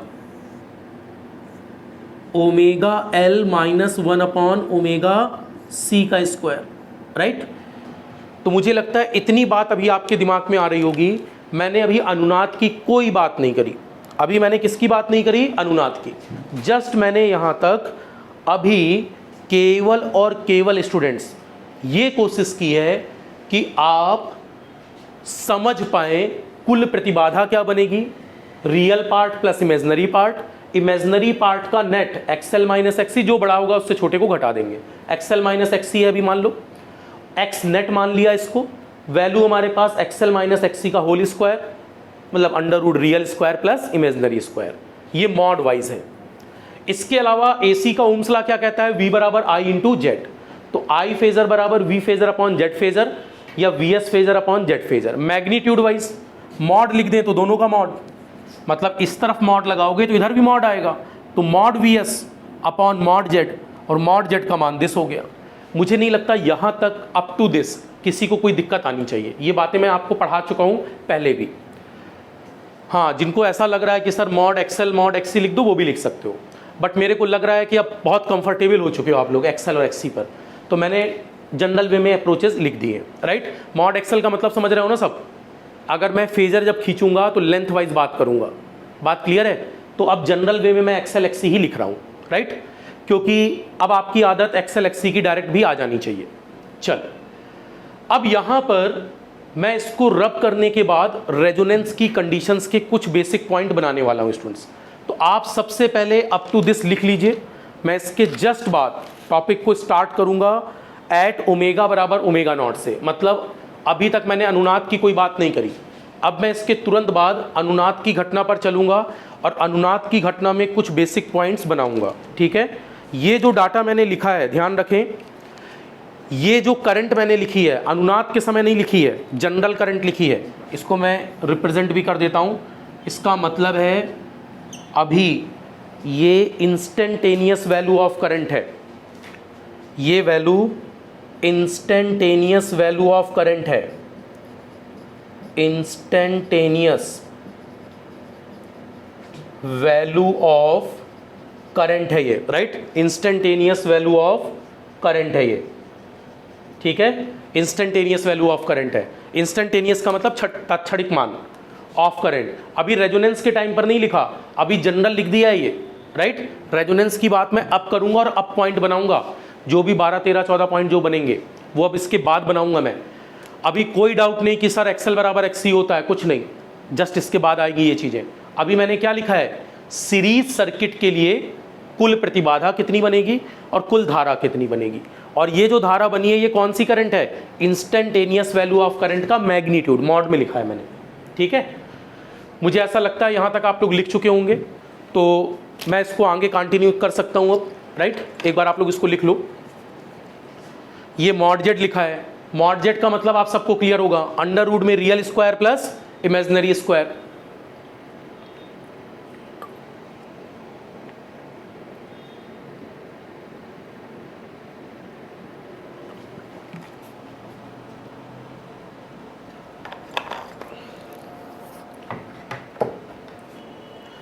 आप इसको बहुत प्रॉपर वे में समझ सकते हैं अब, ठीक है। तो मैं अब इसको रब करना स्टार्ट करता हूं। यहां से अब टॉपिक स्टार्ट होगा, राइट। अब तक थोड़ा सा आपको एक बेसिक पता चल गया कि सीरीज आरएलसी सर्किट वाले वर्जन को मैं ले रहा हूं जिस पर रेजोनेंस देखा जा सकता है, और रेजोनेंस का मतलब है frequency matching. Resonance refers to, single word में बोला जाए तो रेजोनेंस का मतलब क्या है, फ्रीक्वेंसी मैचिंग। मैंने ये परिभाषा इसलिए बताई है, नंबर ऑफ टाइम्स मैं देखता हूँ कि स्टूडेंट्स जो परिभाषा यूज करते हैं वो ये यूज कर लेते हैं, सर एक्सएल बराबर एक्सी तो अनुनाद हो गया, एक्सएल बराबर एक्सी, वीएल बराबर वीसी, इससे थोड़ा सा बचना है आपको। चलिए अब मैं आता हूँ वापस। अब हम लोग सीरीज रेजोनेंस पर जनरल बातें करेंगे स्टूडेंट्स, राइट। अब मैं सीरीज रेजोनेंस पर जनरल बातें करूंगा। तो सीरीज रेजोनेंस के लिए ये सर्किट मैं अभी नहीं हटाता हूं, आपको फिर से नहीं बनाना है, बना रहने देते हैं इसको ताकि आपको आइडिया रहे बस किस सर्किट के साथ हम लोग मैनिपुलेशन करेंगे। चलिए तो एक एक करके हम लोग इसमें मूव ऑन करते हैं और चीज़ों को प्रॉपर वे में समझते हैं। देखो यहाँ पर अगर मैं आपसे अभी बोलूँ, एक एक करके आप समझना, जेड का मान अपने पास आ चुका है, राइट। जेड का मान था, अगर आपको याद हो तो जेड बराबर आया था R plus J XL minus XC, थोड़ी देर पहले ये एक्सप्रेशन आई थी जेड की। अब मैं क्या कह रहा हूं, मेरी बात को बहुत प्रॉपर वे में सुनना। मैं बोल रहा हूं कि मैंने इस सर्किट पर फ्रीक्वेंसी को ट्यून करना स्टार्ट किया स्टूडेंट्स, राइट। ट्यून करने का मतलब ट्यूनिंग फ्रीक्वेंसी को ही तो क्या कहेंगे, जैसे ही अपने पास जो फ्रीक्वेंसी को मैच कराना ही तो रेजोनेंस है। तो मैंने क्या किया, इस सर्किट पर एट ओमेगा का मान बदलना स्टार्ट किया और ओमेगा को किसके बराबर कर दिया, ओमेगा जीरो। ओमेगा जीरो को मैं ओमेगा नॉट वर्ड यूज करता हूं। ओमेगा नॉट है अपने पास अनुनाद आवृत्ति, क्या है ये, अनुनाद आवृत्ति, रेजोनेंट फ्रीक्वेंसी, अनुनाद आवृत्ति, राइट। तो ये जो ओमेगा नॉट है इसी को मैं क्या बोल रहा हूं, रेजोनेंट फ्रीक्वेंसी, रेजोनेंट फ्रीक्वेंसी, ठीक है। अब इस रेजोनेंट फ्रीक्वेंसी को आप बहुत प्रॉपर समझना। जब आपने सर्किट पर ओमेगा ओमेगा का मान बदलकर क्या कर दिया, ओमेगा नॉट, तो उस समय हमारे पास क्या आ गया होगा, मैक्सिमम पावर बनेगी सर्किट में, सारी कंडीशंस मैक्सिमम बनेंगी, बेस्ट कंडीशंस बनेंगी, तो फ्रीक्वेंसी को मैच कराया है आपने, तो ओमेगा बदलकर क्या हो गया, ओमेगा नॉट। तो उस समय पहली लाइन ध्यान से सुनना, अनुनाद की घटना के लिए, सुने सभी students, for the occurrence of resonance, for the occurrence of resonance, अनुनाद की घटना के लिए क्या होगा, सर्किट में नेट इमेजिनरी पार्ट किसके इक्वल होना चाहिए, 0, net imaginary part should be equal to 0, net imaginary part should be equal to 0। एक एक पॉइंट अब समझना, बिल्कुल एक एक पॉइंट क्रिस्टल क्लियर हो जाना चाहिए, equal to 0, net imaginary part should be equal to 0। अब जरा सुनिए, z का मान था r plus J XL minus XC, इसमें इमेजिनरी पार्ट कौन सा, यही तो है, तो मैंने लिखा एक्सएल माइनस एक्सी का मान किसके बराबर हो जाना चाहिए, 0, या आप ऐसे समझ लो, मैंने बोला पहला पॉइंट, ये पहला पॉइंट है अपने पास, अनुनाद की घटना के समय नेट का मतलब नेट रिएक्टिव पार्ट, x का मतलब रिएक्टिव प्रतिघात वाला, तो x नेट का मान 0 होना चाहिए, और x नेट है क्या, एक्सएल माइनस एक्सी का मान 0, पक्षांतर करने पर एक्सी इधर पहुंच जाएगा, तो एक्सएल बराबर एक्सी। बताओ x सफिक्स में l, तो बताइए क्या एक्सएल का मतलब ही स्टूडेंट्स ओमेगा l होता है, और एक्सी का मतलब क्या धारती प्रतिघात एक्सी 1 अपॉन ओमेगा सी के इक्वल होता है, तो ये वैल्यू हम लिख सकते हैं 1 अपॉन ओमेगा सी। अब मुझे बताइए एक्सएल का मतलब अगर ओमेगा एल है और एक्सी, ये समझते हैं सभी, ये सफिक्स में है एल, ये सफिक्स में है सी, तो एक्सएल का मतलब ओमेगा एल, एक्सी का मतलब 1 अपॉन ओमेगा सी। कौन सी फ्रीक्वेंसी है ये स्टूडेंट्स, ये ओमेगा कौन सा है, ये ओमेगा नॉर्मल ओमेगा है, नॉर्मल ओमेगा है या अनुनाद आवृत्ति है, सोचकर बोलिए। अगर ये अनुनाद आवृत्ति है तभी तो net imaginary part equal to 0 होगा, या अपने आप 0 हो जाएगा। एक्सएल और एक्सी कब बराबर होंगे, जब कौन सी आवृत्ति की बात हो रही है, ओमेगा बराबर ओमेगा नॉट। तो यहां से पहला पॉइंट क्लियर होना चाहिए, जब एक्सएल और एक्सी बराबर हुए हैं तो वो किस आवृत्ति पर बराबर हुए हैं, जब आपने ओमेगा का मान क्या रख दिया, ओमेगा नॉट। कुछ बुक्स इसे ओमेगा आर लिखती हैं, मैंने ओमेगा नॉट लिखा है, पूरे टॉपिक में हर जगह मैं ओमेगा नॉट वर्ड यूज करूंगा। अब बताओ तो मुझे इस ओमेगा को क्या लिखना चाहिए, ओमेगा नॉट, इस ओमेगा को क्या लिखना चाहिए, ओमेगा नॉट। अब इस ओमेगा नॉट को इधर ले जाओ, बताओ अगर मैं इस ओमेगा नॉट को इधर ले जाऊं तो क्या ये ओमेगा नॉट का स्क्वायर हो जाएगा, और एल को नीचे ले जाऊं तो ये 1 अपॉन एल सी हो जाएगा। अगर दोनों पक्षों में अंडर रूट कर दें तो क्या ओमेगा नॉट बराबर ओमेगा नॉट स्क्वायर का अगर मैं अंडर रूट लगा दूं तो ओमेगा नॉट बचा, और 1/LC का अगर अंडर रूट लगा दूं तो क्या ओमेगा नॉट का मान अंडर रूट 1 का मतलब 1, और अंडर रूट LC को LC लिख सकते हैं अंडर रूट, तो ओमेगा नॉट की वैल्यू कितनी आ गई, 1 अपॉन अंडर रूट LC। याद रखिए पुराने ओल्डर पैटर्न पर हम लोग टर्म को ओमेगा नॉट के साथ रिप्रेजेंट करते थे, तो इसे बोलते हैं, इसकी यूनिट क्या होती है, ओमेगा की यूनिट रेडियन पर सेकंड। तो रेडियन पर सेकंड के रिस्पेक्ट में अनुनाद आवृत्ति क्या है, एंगुलर जो हमारे पास अनुनाद आवृत्ति बनी है वो क्या बनी है, 1 अपॉन अंडर रूट LC। लेकिन अगर मैं ओमेगा का मान 2πf रख दूं, राइट, मतलब हर्ट्ज में लिखने की कोशिश करूं तो ओमेगा को क्या लिख सकते हैं, 2πf, तो ओमेगा बराबर 2πf, लेकिन f भी कौन सा, f नॉट, तो 2πf नॉट बराबर 1 अपॉन अंडर रूट LC। अब मुझे बताइए स्टूडेंट्स, क्या इस 2π को भी इधर ले जा सकते हैं, तो f नॉट बराबर क्या हो जाएगा, 1 अपॉन इस 2π को नीचे ले जाइए, 1 अपॉन 2π अंडर रूट LC।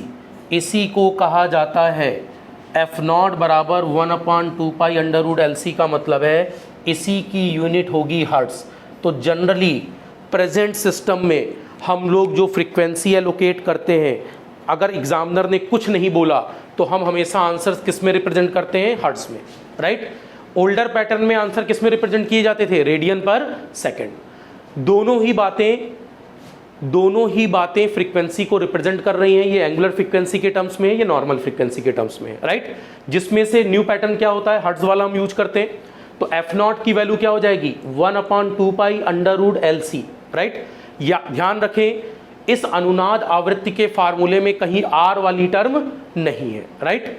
तो ये अपने पास कौन सी वैल्यू बन गई, अनुनाद आवृत्ति। तो कभी आपसे पूछा जाए श्रेणी क्रम अनुनाद में या सीरीज RLC में अनुनाद आवृत्ति का फार्मूला क्या बना, तो ओमेगा नॉट की वैल्यू क्या बनी, 1/√LC, और एफ नॉट का मान क्या बना, 1/2π√LC। तो पहला पॉइंट निकल कर आया, श्रेणी क्रम अनुनाद में नेट रिएक्टिव पार्ट क्या होना चाहिए, 0 के बराबर होना चाहिए, राइट। ये मुझे लगता है यहां तक आप समझ गए होंगे। सभी लोग लिख भी सकते हैं इसको। अगर लिख चुके हो तो मैं आगे वाले पार्ट को स्टार्ट करूं, एक बार इसको कंप्लीट कर लो, आप लोग जल्दी से कंप्लीट कर लें इसको।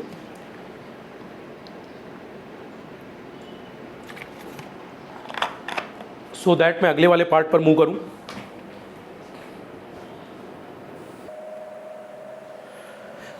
तो ठीक है स्टूडेंट्स, फिर मैं इसको रब कर देता हूं। यहां तक आप लोगों को क्लियर हो गया होगा। मेनली अभी तक हमने 2 टर्म देखे हैं। फर्स्ट मैंने ये देखा कि नेट रिएक्टिव पार्ट का मान कितना है, 0, और नेट रिएक्टिव पार्ट के बाद 2 तरह की हमने फ्रीक्वेंसी देखी। अगर आपसे एग्जामिनर आंसर पूछता है ओमेगा नॉट के टर्म्स में, मतलब एंगुलर फ्रीक्वेंसी के टर्म्स में, तब तो आप आंसर किस यूनिट के साथ बताएंगे, रेडियन पर सेकंड के साथ, तो ऑप्शन दिया होगा।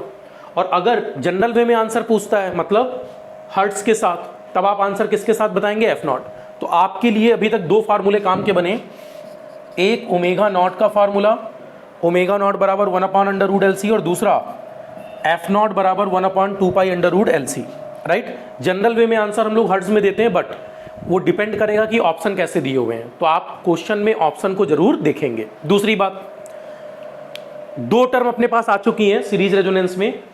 अब मैं इसको हटा देता हूं। सीरीज रेजोनेंस में ये बात भी अब समझने वाली है, और ये सारी बातें कब कर रहा हूं मैं, जब ओमेगा किसके बराबर हो चुका है, ओमेगा नॉट। इसी फ्रीक्वेंसी को कहते हैं हम, फ्रीक्वेंसी जो मैच करा रहे हैं वही मैच फ्रीक्वेंसी क्या कहलाती है, अनुनाद आवृत्ति। अब जरा समझो, जैसे इसी पर मैं बोलूं, अब आपसे एक एक करके हम लोग पॉइंट्स को इंक्रीज कर रहे हैं। तो अभी तक अपने पास 2 पॉइंट निकल कर आए। मैं इसको हटा देता हूं।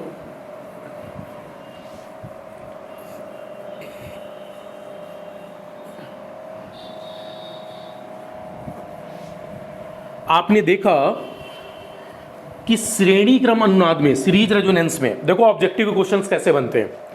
सबसे पहला टर्म आया था सीरीज रेजोनेंस में, अभी आपने देखा था कि जब भी आपसे बोला जाए at omega is equal to omega naught, तो आपने जो पहली टर्म देखी थी वो क्या देखी, आपने बोला फर्स्ट एक्स नेट क्या होना चाहिए, 0, मतलब net imaginary part equal to 0।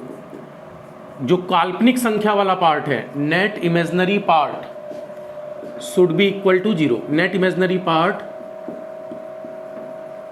Should be equal to 0।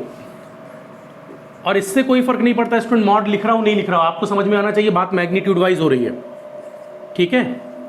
अब इतना आपको पता होना चाहिए। दूसरी बात क्या निकल कर आई यहां पर, सेकंड ये पता चला ओमेगा नॉट का मान 1/√LC आ रहा है, जिसकी यूनिट क्या थी, रेडियन पर सेकेंड। और अगर एफ नॉट आपसे पूछा जाए तो एफ नॉट का आंसर आ रहा है 1/2π√LC। इसकी यूनिट क्या आ रही है, हर्ट्ज, ठीक है। ये 2 पॉइंट निकल कर आए अभी तक। तीसरे पॉइंट पर अब मैं आपसे बोलना चाहूंगा, ये 2 पॉइंट अब लोग लिख चुके हैं अभी तक।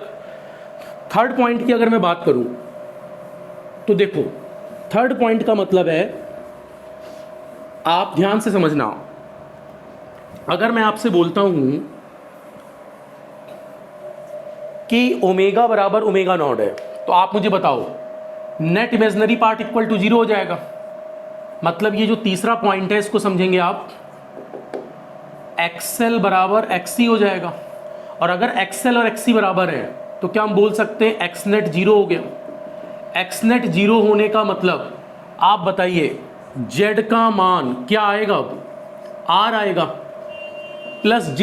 XL और XC अगर बराबर हो गए, मान लो XL 3 है XC भी 3 है, तो 3 - 3 0।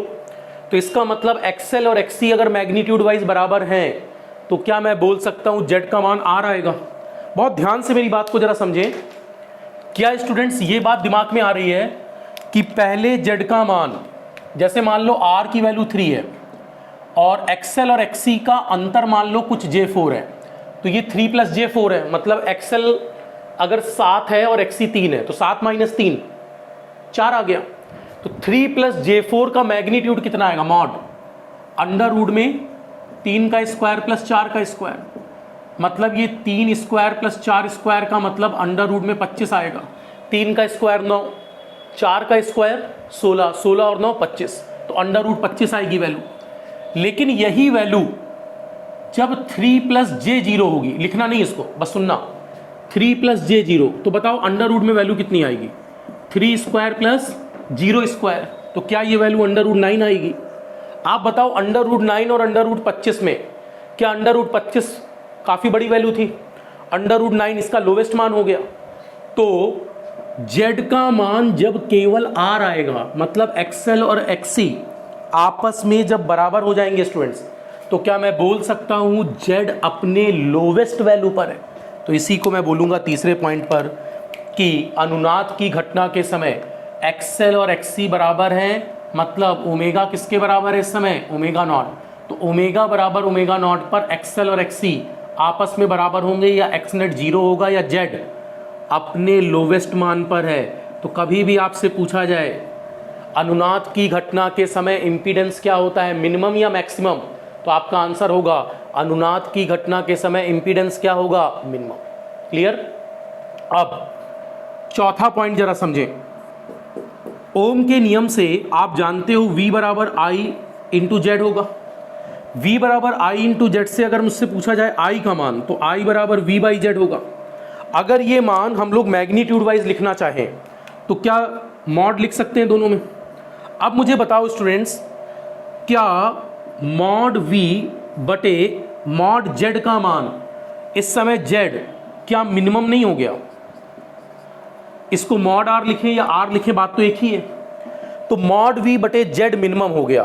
और यदि स्टूडेंट्स प्रतिबाधा का मान न्यूनतम हो गया तो अंश बटे हर में अगर हर का मान मिनिमम है तो I का मान मैक्स नहीं हो जाएगा। तो क्या मैं बोल सकता हूं इस समय I का मान मैक्सिमम हो जाएगा।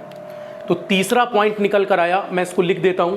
पहले ये बात समझ गए सभी, मैं फिर से बोल रहा हूं, अगर XL और XC का कुछ भी न्यूमेरिक मान बस बराबर नहीं है, अगर कोई भी अलग अलग मान आता कुछ, तो क्या इनका अंतर एग्जिस्ट करता। अगर इसका अंतर नॉन जीरो होता तो वो अंडर रूट में 3 का स्क्वायर प्लस कुछ का स्क्वायर होता। अब वो 4 लिखो, 5 लिखो, 6, 7 कुछ भी होता, तो ये वैल्यू बड़ी आती। लेकिन अगर ये 0 आ गया XL माइनस XC, तो अंडर रूट में 3 स्क्वायर प्लस 0 स्क्वायर, तो ये केवल अपने अंडर रूट 9 वैल्यू के इक्वल होता। और अंडर रूट 9 हमेशा सबसे मिनिमम वैल्यू मानी जाएगी जब इमेजिनरी क्या हो गया, 0। तो क्या हम बोल सकते हैं अनुनाद आवृत्ति पर XL और XC बराबर होंगे और Z किस मान पर आ जाएगा, R। तो प्रतिबाधा का यह न्यूनतम मान है, क्या अधिकतम मान है, तो प्रतिबाधा का यह न्यूनतम मान है। तो तीसरे पॉइंट को आप लिख सकते हैं, ये जो तीसरा पॉइंट मैंने लिखा है इसको अब आप लिख सकते हैं कि अनुनाद की घटना पर सीरीज रेजोनेंस पर impedance becomes minimum, impedance becomes minimum, impedance क्या हो जाएगा, मिनिमम हो जाएगा। और अब यहां अगर मैं बात करूं तो बताइए अगर इम्पीडेंस मिनिमम हो गया तो धारा क्या हो गई, मैक्सिमम। तो क्या मैं बोल सकता हूं स्टूडेंट्स, मैं बोल सकता हूं चौथा पॉइंट, इस समय सीरीज रेजोनेंस में करंट बिकम्स मैक्सिमम, करंट क्या हो गई है, अधिकतम। तो सर्किट में बहने वाली धारा मैक्सिमम वैल्यू पर है अपने, और इस मैक्सिमम वैल्यू को हम क्या लिख सकते हैं, I मैक्स। तो पहला पॉइंट बना था श्रेणी क्रम अनुनाद में, सीरीज रेजोनेंस में हमारे पास net imaginary part, net reactive part क्या था, प्रतिघात वाली टर्म 0। फिर बना ओमेगा नॉट की वैल्यू आई 1/√LC, अनुनाद आवृत्ति का मान। तीसरा पॉइंट निकल कर आया प्रतिबाधा अपने मिनिमम मान पर है या धारा अपने मैक्सिमम मान पर है। इसी को अगर जेड वाले मान को आप थोड़ा सा अगर वापस पहुंचे आप पुराने वाले डाटा पर, मतलब आपको याद होगा जब मैंने आपको पैरेलल सर्किट पढ़ाया था तो वहाँ एडमिटेंस वाली टर्म भी पढ़ाई थी। तो मैं ये तीसरे और चौथे पॉइंट को यहाँ से हटा देता हूँ, थर्ड और फोर्थ पॉइंट सभी लिख चुके होंगे, राइट। आप पॉज करके लिख लेना, कोई इशू नहीं है, आप पॉज करके लिख लेना, क्योंकि अब स्टूडेंट्स मैं इसमें आगे बढ़ूंगा। आपने अभी देखा, कभी आपसे बोला जाए कि सीरीज रेजोनेंस के टाइम पर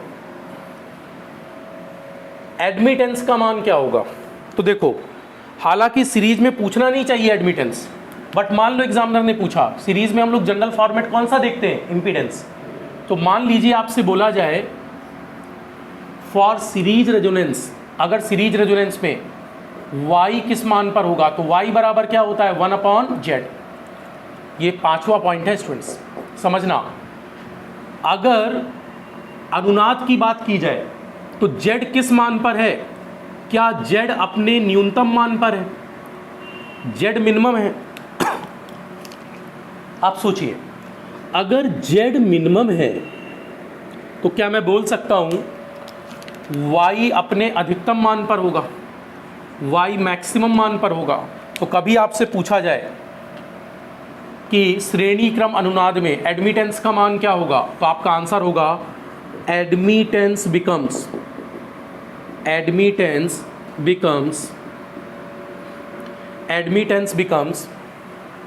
मैक्सिमम। प्रवेशता का मान क्या हो जाएगा, अधिकतम हो जाएगा। क्या मेरी बात क्लियर हो रही है। अगर ये पूछे, वैसे जनरली पूछता क्या है, इम्पीडेंस, बट मान लीजिए अगर एडमिटेंस की भी बात की जाए तो y का मान क्या हो जाएगा, मैक्सिमम।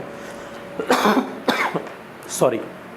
अब इसके बाद नेक्स्ट अगर मैं मूव करूं तो यहाँ पर नेक्स्ट हम लोग मूव कर सकते हैं कि लिखते समय पावर फैक्टर्स और इंडक्टर पर बनने वाला वोल्टेज, बाकी कुछ टर्म्स हमें भी देखनी है।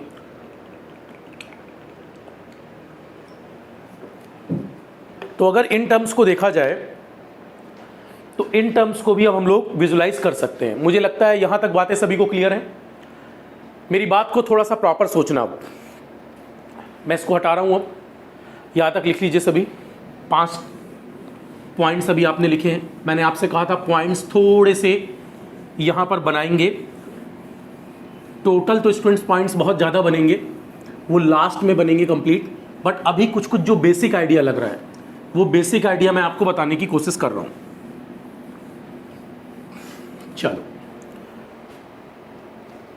अब ये बताओ, अगर आपसे बोला जाए z के मान के बारे में, तो z बराबर क्या था, r plus J XL minus J XC था, राइट।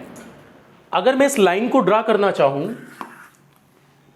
तो आपको पता है कि इंपीडेंस फॉर्मेट में r को हम लोग रेफरेंस लाइन बना दिखा सकते हैं। तो ये r रेफरेंस है, मान लो यहां तक। मैं इसको ब्लू कलर से दिखा देता हूं। r रेफरेंस है स्टूडेंट्स, ठीक है, ये r है। और एक्सएल और एक्सी को मैं अभी यहां दिखाऊंगा कंप्लीट वे में, अभी घबराना नहीं। अभी समझाने के लिए जो बात मैं बता रहा हूं उसको समझे।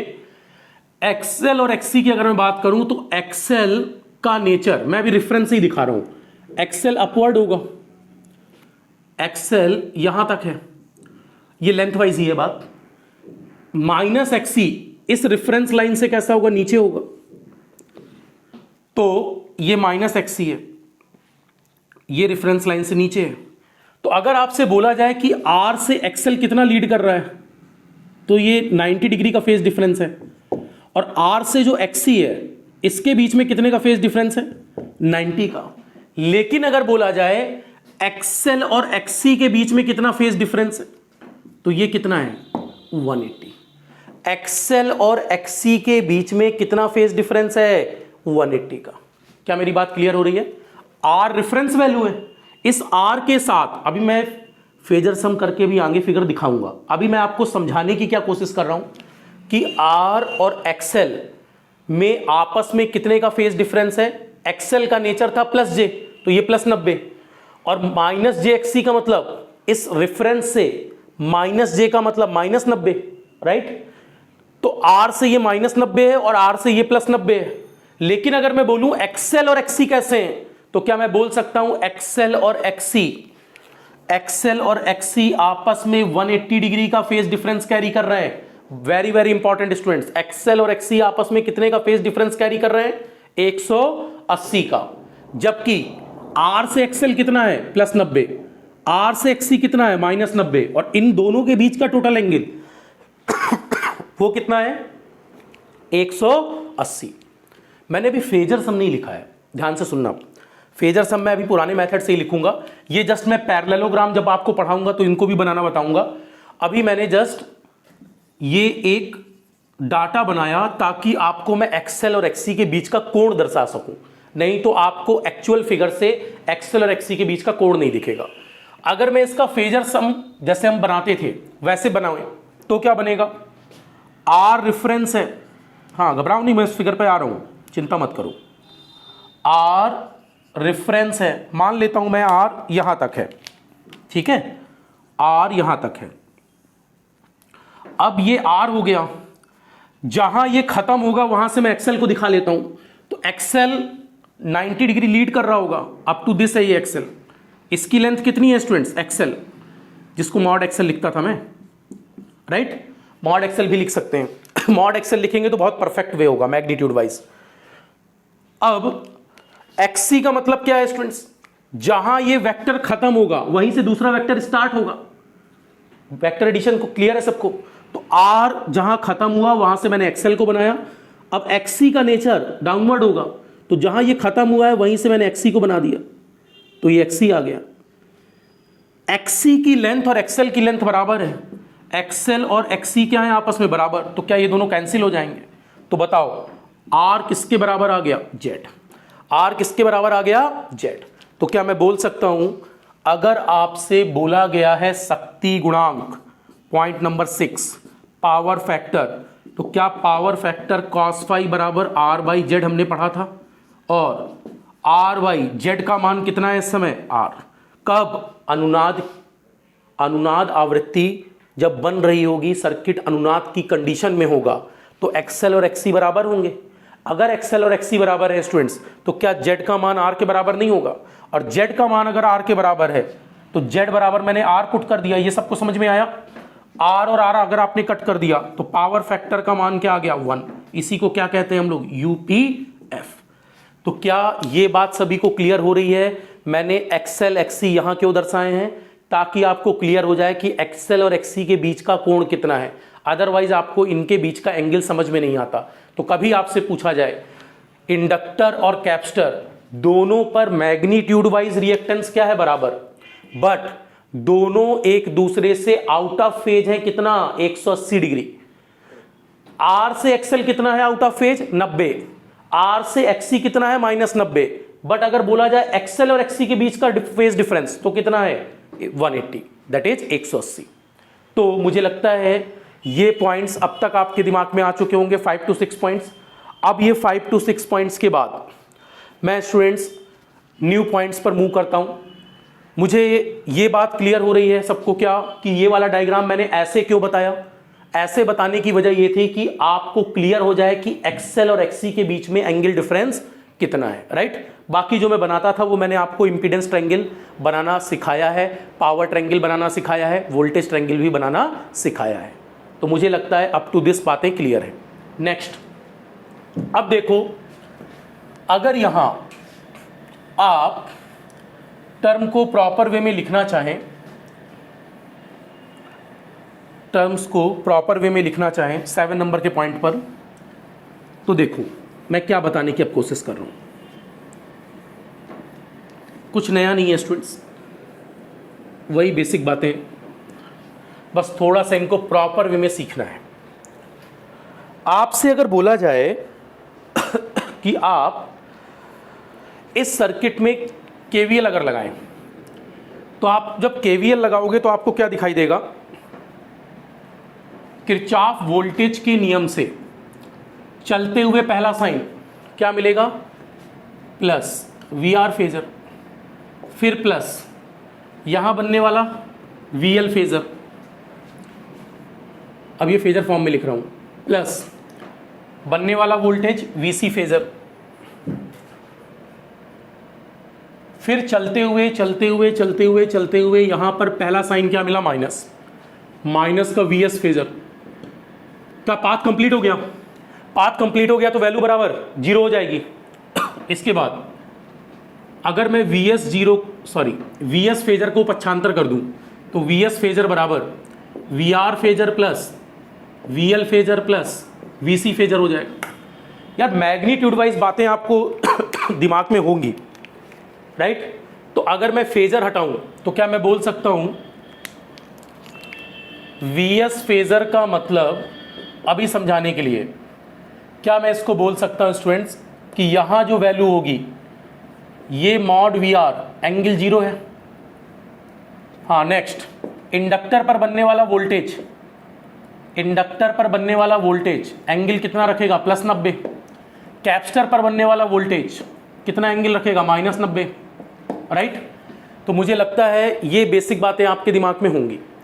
और आप जानते हैं +90 को ही मैं +j से दिखाता था, -90 को -j से दिखाता था। तो अगर मैं आपसे पूछूं यहां पर सीरीज सर्किट में रेफरेंस क्या माना है हम लोगों ने? करंट को। तो I as a reference phasor है। यहां भी 2 डायग्राम बनाऊंगा, बहुत ध्यान से सुनना। I को हम लोगों ने क्या मान लिया है? रेफरेंस। बताओ, प्रतिरोध पर बनने वाला वोल्टेज, क्या रजिस्टर पर वोल्टेज और करंट सेम फेज में होते हैं? तो रिजल्टेंट जो करंट है, परिणामी जो धारा है, उसके साथ VR सेम फेज में होगा। तो ये स्टूडेंट्स VR है, राइट? इसकी लेंथ क्या है? VR। मॉड में लिख दूं तो कोई दिक्कत तो नहीं है? मॉड में लिखें या ना लिखें उससे कोई फर्क नहीं है। और मॉड VL बताओ, मॉड VL कहाँ है? क्या मॉड VL का मतलब +90 यहां होगा? So this length is mod VL। और कैपेसिटर पर बनने वाला वोल्टेज, ये समझ रहे हैं? मॉड VL +90 का मतलब रेफरेंस क्वांटिटी से ये +90 लीड कर गया। और इसी तरह VC -90 का मतलब रेफरेंस क्वांटिटी से -90 का मतलब क्लॉकवाइज, ये एंटी क्लॉकवाइज था +90, राइट? और अगर VC की बात करें तो क्या स्टूडेंट VC यहां -90 हो गया। और बताओ दोनों के बीच का एंगल डिफरेंस कितना हो गया? 180। तो आपको याद होगा, और ये VC है। मैंने मैग्नीट्यूड वाइज दिखा दिया क्योंकि आपको याद आ जाए कि +90 -90 कैसे बनता था। रिकॉल है सबको? इंडक्टर पर वोल्टेज 90 डिग्री लीड करता था करंट से, और कैपेसिटर में वोल्टेज 90 डिग्री लैग करता था रेफरेंस से, राइट? तो रेफरेंस से ये -90 और ये +90, और VL और VC के बीच का एंगल 180। अदरवाइज मैं एग्जैक्ट फेजर बनाऊं तो क्या बनेगा? ये रेफरेंस लाइन है। अभी पैरेललोग्राम पढ़ाया नहीं है, तो आप लोगों को जनरल वे में मैं अगर बोलूं तो ये I का रेफरेंस फेजर है। हाँ बताओ, मॉड VR कहाँ होगा? क्या हम बोल सकते हैं मॉड VR यहां है? अप टू दिस ये लेंथ क्या है? Mod VR। जहां पहला वेक्टर एंड होता है वहीं से दूसरे वेक्टर की स्टार्टिंग देखेंगे। तो VL अपवर्ड बनेगा डाउनवर्ड बनेगा? VL को हम लोग अपवर्ड बना सकते हैं। जहां पहला वेक्टर एंड हुआ वहीं से हमने VL को बना दिया। So this is called mod VL। ये क्या है? Mod VL। और जहां पर ये एंड हुआ वहीं से VC को खींच दो, तो क्या VC डाउनवर्ड बन जाएगा? तो उतनी ही लंबाई मॉड VC हो गई। क्या ये एक दूसरे को कैंसिल कर देंगे? तो बताओ, जो टोटल वोल्टेज आएगा उसका मैग्नीट्यूड किसके बराबर आएगा? मॉड V बराबर मॉड VR बोल सकते हैं। इसका मतलब यहां इस समय जो हमारे पास पॉइंट बन रहा है बहुत इंपॉर्टेंट है स्टूडेंट्स, इस पॉइंट को जरा समझना। क्या मैं बोल सकता हूं कि यहां VS फेजर बराबर VR फेजर, मान लो मैं ये फेजर वाली टर्म ही लिख रहा हूं, प्लस 90 का मतलब प्लस जे, तो यहां अंदर वैल्यू क्या आ जाएगी, मॉड VL, और -90 का मतलब माइनस जे, तो माइनस का मॉड VC। तो अब आप मुझे बताइए, क्या इस समय अनुनाद की घटना पर, अनुनाद की घटना के समय क्या ये पूरा नेट इमेजिनरी वोल्टेज VL और VC कैसा है, VL इमेजिनरी, VC भी इमेजिनरी, तो क्या इमेजिनरी वोल्टेज जीरो हो जाएगा? और अगर इमेजिनरी वोल्टेज जीरो हो जाएगा, ये 7वां पॉइंट था अपने पास, शायद पॉइंट्स आप लोग चेक कर लेना, शायद ये 7 नंबर का पॉइंट था, तो मैं बोल सकता हूं अनुनाद की घटना के समय सोर्स वोल्टेज किसके बराबर हो जाएगा, voltage across register. Otherwise mod के फॉर्म में लिखूं तो मॉड VS बराबर किसके बराबर हो जाएगा, मॉड VR। और क्या जीरो होगा, net imaginary voltage should be equal to 0। तो अगर आपने यहां तक लिख लिया हो, ये बहुत इंपॉर्टेंट एस्पेक्ट है, मैंने मॉड के टर्म्स में आपको समझाने की कोशिश की है, और आपको याद होगा प्रैक्टिकली मैं सारा डाटा मॉड में ही लिखना प्रेफर करता हूं, सो दैट आपको एग्जैक्ट क्लियरेंस मिले कि ये +90 और ये -90। और ये वाला फिगर मैंने क्यों बनाया है, इसका भी मैं आपको अभी प्रैक्टिकल मतलब समझाता हूं।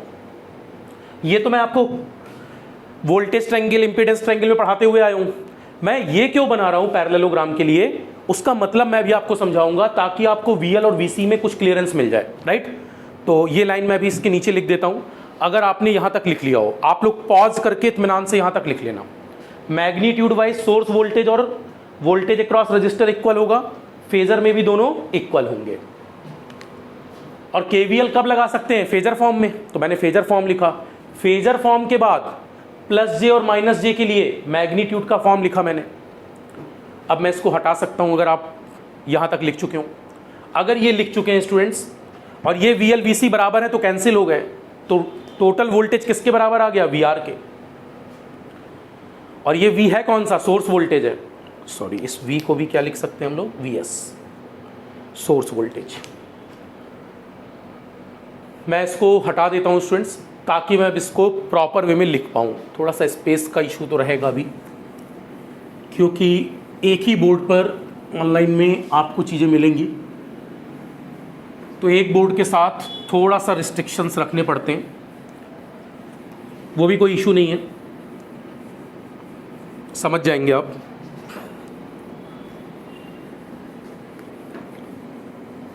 अब देखो मैं क्या समझाने की कोशिश कर रहा हूँ। ये जो 7 नंबर का पॉइंट आया था, अभी रिपीट कर रहा हूं, घबराओ नहीं, आराम से टाइम दो, आप टाइम दो। जैसे ऑफलाइन में कोई डाउट नहीं बचता, तो वैसे ऑनलाइन में भी कोई डाउट नहीं बचेगा, वो चिंता मत करो आप। जो टर्म्स यहां नहीं आएंगी तो वो आगे आएंगी, और जहां जिस टर्म्स की रिक्वायरमेंट होगी वो मैं आपको समझाकर ही मानूंगा। देखो डाउट के साथ नहीं चलना है। देखो जैसे VS फेजर किसके बराबर आया, VR फेजर के, एक तो ये बात निकल कर आई, इसका मतलब ये समझ में आया, ये जो 7वां पॉइंट है वो ये बता रहा है, for the occurrence of resonance, अनुनाद की घटना के लिए, for the occurrence of resonance, source voltage value becomes equal to,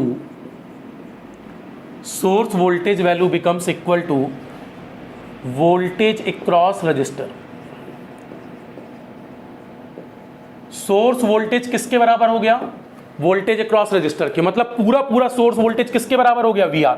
क्यों, क्योंकि VL और VC आपस में क्या हो गए, इक्वल। इसका मतलब कभी भी बोला जाए अनुनाद की घटना में सोर्स वोल्टेज किसके बराबर होगा, तो सोर्स वोल्टेज किसके बराबर हो गया, वोल्टेज अक्रॉस रजिस्टर। अब ध्यान से सुनो, अभी जो मैं फेजर बना रहा था उस फेजर में क्या टर्म आ रही थी, मेरी बात को ध्यान से सुनना। क्या ये आपको क्लियर हो रहा है, सीरीज सर्किट में करंट रेफरेंस फेजर है, राइट। आपको फिर से नहीं बनाना, बस सुनना है। सीरीज सर्किट में करंट रेफरेंस फेजर है। अच्छा, ये करंट रेफरेंस फेजर है तो इसके साथ सेम फेज में क्या आएगा, प्रतिरोध पर बनने वाला वोल्टेज, VR प्रतिरोध पर बनने वाला वोल्टेज है, तो ये तो VR आ गया। वी आर लेंथ वाइज किसके इक्वल था, मॉड वी आर। इंडक्टर पर बनने वाले वोल्टेज अग्रगामी है, कितना 90 डिग्री, तो ये लेंथ कितनी होगी, मॉड वी एल। जहां से वेक्टर स्टार्ट है ना, वो सभी वेक्टर्स को मैं एक ही पॉइंट से भी दिखा रहा हूं, बाद में फेजर सम दिखाऊंगा। और वीसी की अगर मैं बात करूं तो वीसी संधारित्र पर बनने वाला वोल्टेज रेफरेंस करंट से कितना लैग कर रहा होगा, 90। तो ये वीसी हो गया। तो क्या अपन बोल सकते हैं यहां तक की लेंथ वीसी है, मॉड वीसी सॉरी। ये 90 डिग्री लैग कर गया, ये 90 डिग्री लीड कर गया, किससे, रेफरेंस करंट से। तो क्या इन दोनों के बीच का नेट एंगल 180 आ गया।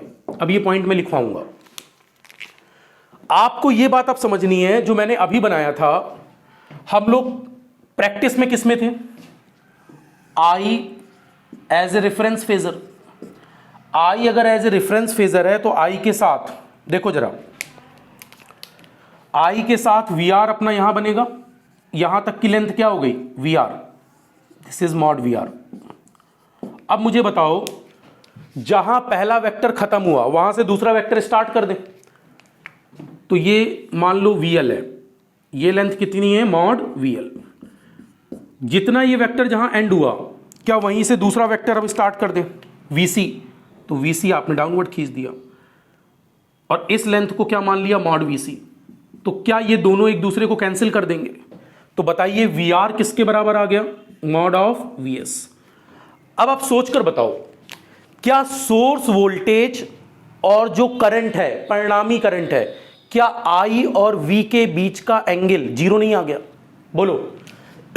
रिजल्टेंट करंट, ये जो श्रेणी क्रम में जो धारा बह रही है, क्या ये धारा, यहां ये जो धारा है और ये जो सोर्स वोल्टेज है, इनके बीच का कोण जीरो हो गया। तो बताइए अनुनाद की घटना के समय सोर्स वोल्टेज और परिणामी करंट दोनों के बीच का एंगल डिफरेंस क्या होना चाहिए। तो मुझे लगता है 7वें पॉइंट का एक हिडन पॉइंट, 8वां नंबर ये भी हो सकता है, आपको क्लियर होना चाहिए। Phase angle between, phase angle का मतलब कोण, फेज एंगल बिटवीन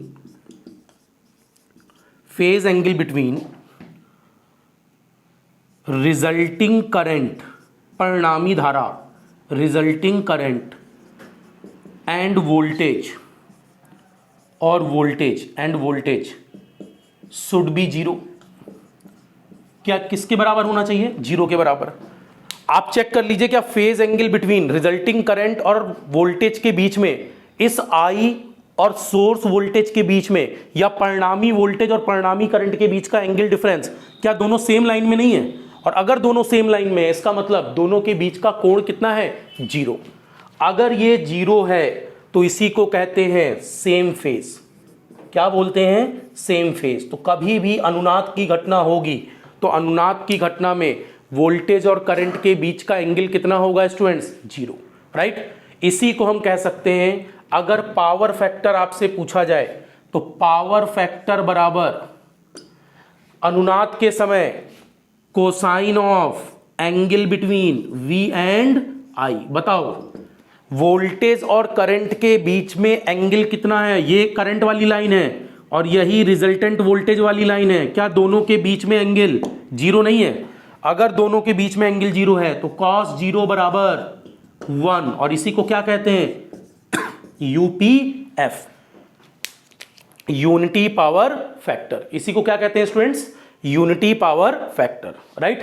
तो आप बोल सकते हैं अनुनाद की घटना के समय सोर्स वोल्टेज और सोर्स करंट दोनों सेम फेज में होंगे और शक्ति गुणांक का मान क्या होगा, 1। तो मैंने 7 और 8 नंबर पॉइंट आपको क्लियर किया। पॉइंट नंबर 9 ज्यादा इंपॉर्टेंट है, एग्जाम में बहुत ज्यादा पूछा जाता है।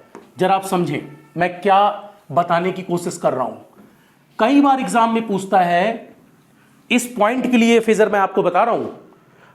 देखो क्या पूछता है आपसे, पॉइंट नंबर 9 वो पूछता है फॉर अकरेंस ऑफ रेजोनेंस, अनुनाद की घटना के लिए, फॉर अकरेंस ऑफ रेजोनेंस, अनुनाद की घटना के लिए, for occurrence of resonance, magnitude of, मैं क्या बोल रहा हूं, मैग्नीट्यूड, मॉड में बात कर रहा हूं ना, magnitude of voltage across inductor and magnitude of voltage across capacitor, very important, voltage across capacitor should be same, आपस में दोनों क्या होने चाहिए, मैग्नीट्यूड बराबर होने चाहिए। अनुनाद की घटना के लिए इंडक्टर पर बनने वाले वोल्टेज का मैग्नीट्यूड और कैपेसिटर पर बनने वाले वोल्टेज का मैग्नीट्यूड आपस में क्या होना चाहिए, बराबर होना चाहिए। और and both should be out of phase, both should be out of phase, out of phase होने चाहिए भाई 90 या 180, 180 डिग्री, वेरी इंपॉर्टेंट स्टूडेंट्स, बहुत बार ऑब्जेक्टिव में पूछा जाता है। आपस में ये कैसे होने चाहिए, कितने कितने के फेज डिफरेंस पर होना चाहिए, याद रखें। जब भी आपसे बोला जाए कि अनुनाद की घटना के समय VL और VC कैसे होने चाहिए, तो आप क्या बोलेंगे, VL और VC का मैग्नीट्यूड आपस में क्या होना चाहिए, बराबर। जितना वोल्टेज, मान लो 25 वोल्ट यहां बन रहा है, तो कैपेसिटर पर भी बनने वाला वोल्टेज कितना होना चाहिए, संधारित्र पर भी बनने वाला वोल्टेज 25 होना चाहिए, इंडक्टर पर भी बनने वाला वोल्टेज 25 होना चाहिए। दोनों वोल्टेज अगर 25-25 मतलब बराबर है, दोनों का मैग्नीट्यूड बराबर है, नेचर वाइज क्या होगा, 1 + j25 होगा ऊपर की तरफ और 1 - j25 होगा। तो बताओ इन दोनों के बीच में आउट ऑफ फेज कितना है, आउट ऑफ फेज का मतलब फेज से बाहर, तो सेम फेज में नहीं है, फेज से बाहर कितना हो गया, ये 180 हो गया, किसके साथ, VL का VC से फेज डिफरेंस। तो इंडक्टर और कैपेसिटर के बीच में आउट ऑफ फेज कितना बन गया, 180। बोला जाए रिजल्टेंट परिणामी करंट के साथ VL कितना है, तो +90, परिणामी करंट के साथ VC कितना है, तो -90। क्या मेरी इतनी बात आप सभी समझ पा रहे हैं, राइट। तो कभी आपसे बोला जाए अनुनाद की घटना के समय VL और VC का मैग्नीट्यूड कितना होना चाहिए, तो आपका आंसर क्या होगा, VL और VC का मैग्नीट्यूड आपस में बराबर होना चाहिए। फिर बोला जाए कि दोनों आउट ऑफ फेज कितने एंगल से होंगे, तो दोनों आउट ऑफ फेज कितने एंगल से होंगे, 180। फेजर वही है स्टूडेंट जैसा पहले बनाते थे, लेकिन दिक्कत क्या है कि आप यहां 180 एंगल समझ नहीं पाओगे, इसलिए मैंने आपको ओरिजिन पॉइंट से आगे चल के पैरेललोग्राम मेथड बताऊंगा, तो उसके लिए मैंने ओरिजिन पॉइंट से तीनों को दर्शा दिया। ओरिजिन से मैंने VR को दर्शा दिया, ओरिजिन से मैंने VL को दर्शा दिया, ओरिजिन से मैंने VC को दर्शा दिया, राइट, ताकि आपको ये फेज एंगल मैं समझा पाऊं। क्या इतनी बात मेरी नोटिस हो रही है सभी को। अब यहां पर पॉइंट नंबर अगर मैं 10 की बात करूं, तो पॉइंट नंबर 10 और पॉइंट नंबर जो 11 बनेगा वो अब आपको बिल्कुल क्रिस्टल क्लियर होना चाहिए। अच्छा, ये भी समझ गए सब कि XL और XC के बीच का एंगल 180, राइट, इससे पहले वाले में था। तो ये बातें अब मैं आपको समझाता हूं, तो एक एक करके अब आप इसको समझ लें। जैसे मैं अगर बोलता हूं, इसको हटा दूं, अगर आप लोग लिख चुके हो तो मैं इसको हटा देता हूं यहां से। 9 पॉइंट हो चुके हैं यहां तक, तो मैं इसको हटा रहा हूं स्टूडेंट्स। हिंदी वाले समझ तो गए होंगे, आउट ऑफ फेज VL और VC आउट ऑफ फेज हैं, और अनुनाद के समय पर सोर्स वोल्टेज और सोर्स करंट आपस में सेम फेज होती हैं, राइट। या बोला जाए सोर्स वोल्टेज किसके बराबर बनता है, वोल्टेज अक्रॉस रजिस्टर, राइट, क्योंकि इंडक्टर और कैपेसिटर का वोल्टेज आपस में बराबर हो चुका होता है, राइट। चलिए मैं इसको हटा देता हूं, आपने लिख लिया होगा। बहुत इत्मीनान से टॉपिक कवर करेंगे, और नंबर ऑफ टाइम्स ये डाटा रिपीट होगा भी, राइट, ये डाटा नंबर ऑफ टाइम्स अभी रिपीट होगा स्टूडेंट्स, ताकि आप लोग प्रैक्टिस में आ जाएं।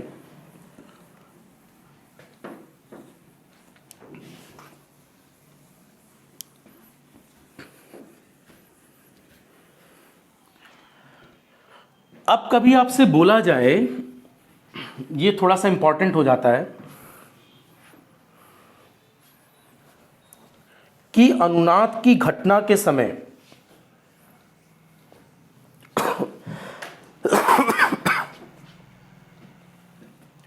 अनुनाद की घटना के समय कभी भी आपसे बोला जाए जनरल वे में,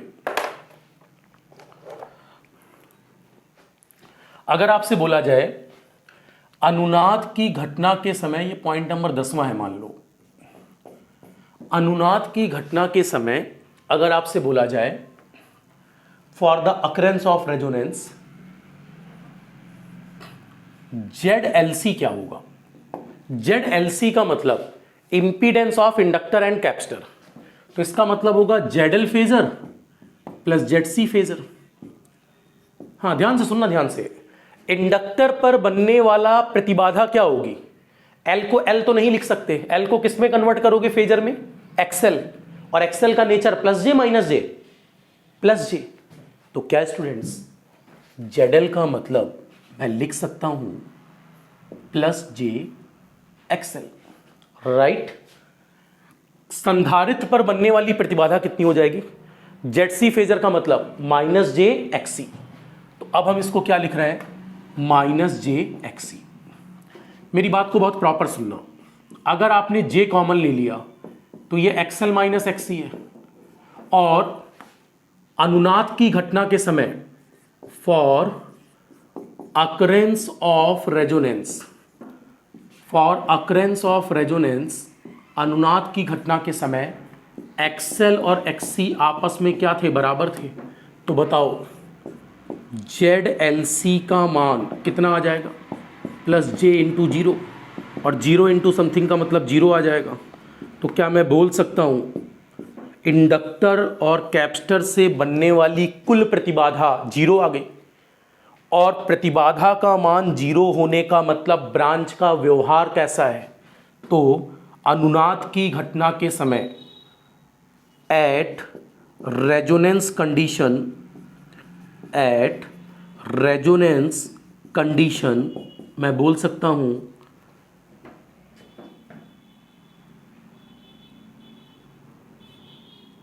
branch behaves as short circuit, short circuit. प्रतिबाधा का मान जीरो होने का मतलब ब्रांच का व्यवहार कैसा है? Short circuit, due to LC, L और C की वजह से बनने वाली ब्रांच का नेचर कैसा होगा? Short circuit. अगर L और C की वजह से बनने वाली ब्रांच का नेचर होगा शॉर्ट सर्किट, तो ध्यान से सुनो, ZLC का मतलब जीरो आ गया। अगर ZLC जीरो आ गया तो Z इंडक्टर और कैपेसिटर से बनने वाली ब्रांच का व्यवहार कभी भी पूछा जाए तो हम शॉर्ट सर्किट बोल सकते हैं ना। और अगर मैं इसको शॉर्ट सर्किट बोल सकता हूं, ये बहुत इंपॉर्टेंट है स्टूडेंट्स, अगर मैं इसको शॉर्ट सर्किट बोल सकता हूं तो जो कंप्लीट Z बन रहा होगा, अब बताओ Z बनना क्या चाहिए था? Z का फेजर बनना चाहिए था ZR phasor plus ZL phasor plus ZC phasor. और आप मुझे बताइए क्या ZL और ZC फेजर मिलाकर जीरो हो गया है? तो Z बना किसके इक्वल? ZR के इक्वल, और ZR का मतलब क्या था? केवल R। तो बताइए क्या अनुनाद की घटना के समय, ये 10वां पॉइंट था और ये 11वां पॉइंट, क्या मैं बोल सकता हूं फॉर या at resonance condition, at resonance condition, अनुनाद की घटना के समय at resonance condition circuit should behave, circuit behaves like, circuit कैसा व्यवहार दिखाएगा?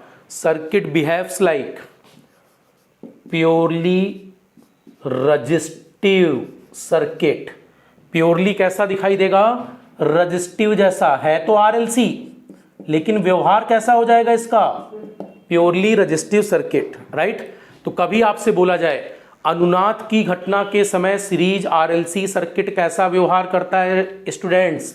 तो कैसा व्यवहार करता है? केवल रजिस्टिव। इसका ये मतलब नहीं है कि इसके अंदर इंडक्टर कैपेसिटर लगा नहीं है, लगा है, लेकिन इंडक्टर और कैपेसिटर से बनने वाला जो नेट प्रतिबाधा है वो प्रतिबाधा कितनी हो गई? शून्य।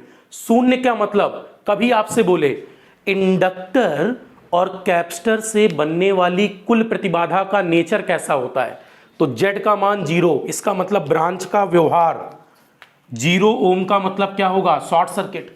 तो इस समय परिपथ में केवल किसका व्यवहार दिखाई देगा? RLC में। अगर XL और XC बराबर हो गए तो कैंसिल हो गए, तो केवल आपको क्या दिखाई देगा? Z बराबर R के बराबर। तो सर्किट का नेचर कैसा हो जाएगा? Purely resistive. Very very important, कई बार पूछा जाता है अनुनाद सीरीज RLC सर्किट अनुनाद की घटना के समय कैसा व्यवहार करता है? तो कैसा व्यवहार करता है? Purely resistive circuit. कैसा व्यवहार करता है? Purely resistive circuit. मुझे लगता है ये बात सभी को प्रॉपर वे में क्लियर हो रही होगी, राइट? कभी भी आपसे पूछा जाए अनुनाद की घटना के समय सर्किट का नेचर कैसा होना चाहिए, तो आप क्या बोल सकते हैं? सर्किट का नेचर प्योरली कैसा होना चाहिए? रेजिस्टिव सर्किट की तरह, राइट? दूसरी बात, जिन बातों में अभी तक हम लोग थे उसको भी थोड़ा सा हम लोग अब डिटेल फॉर्म में देखेंगे। पहले एक बार यहां तक आप लोग लिख लो, फिर मैं इसके अगला पॉइंट आपको लिखवाता हूं। लिख लो यहां तक।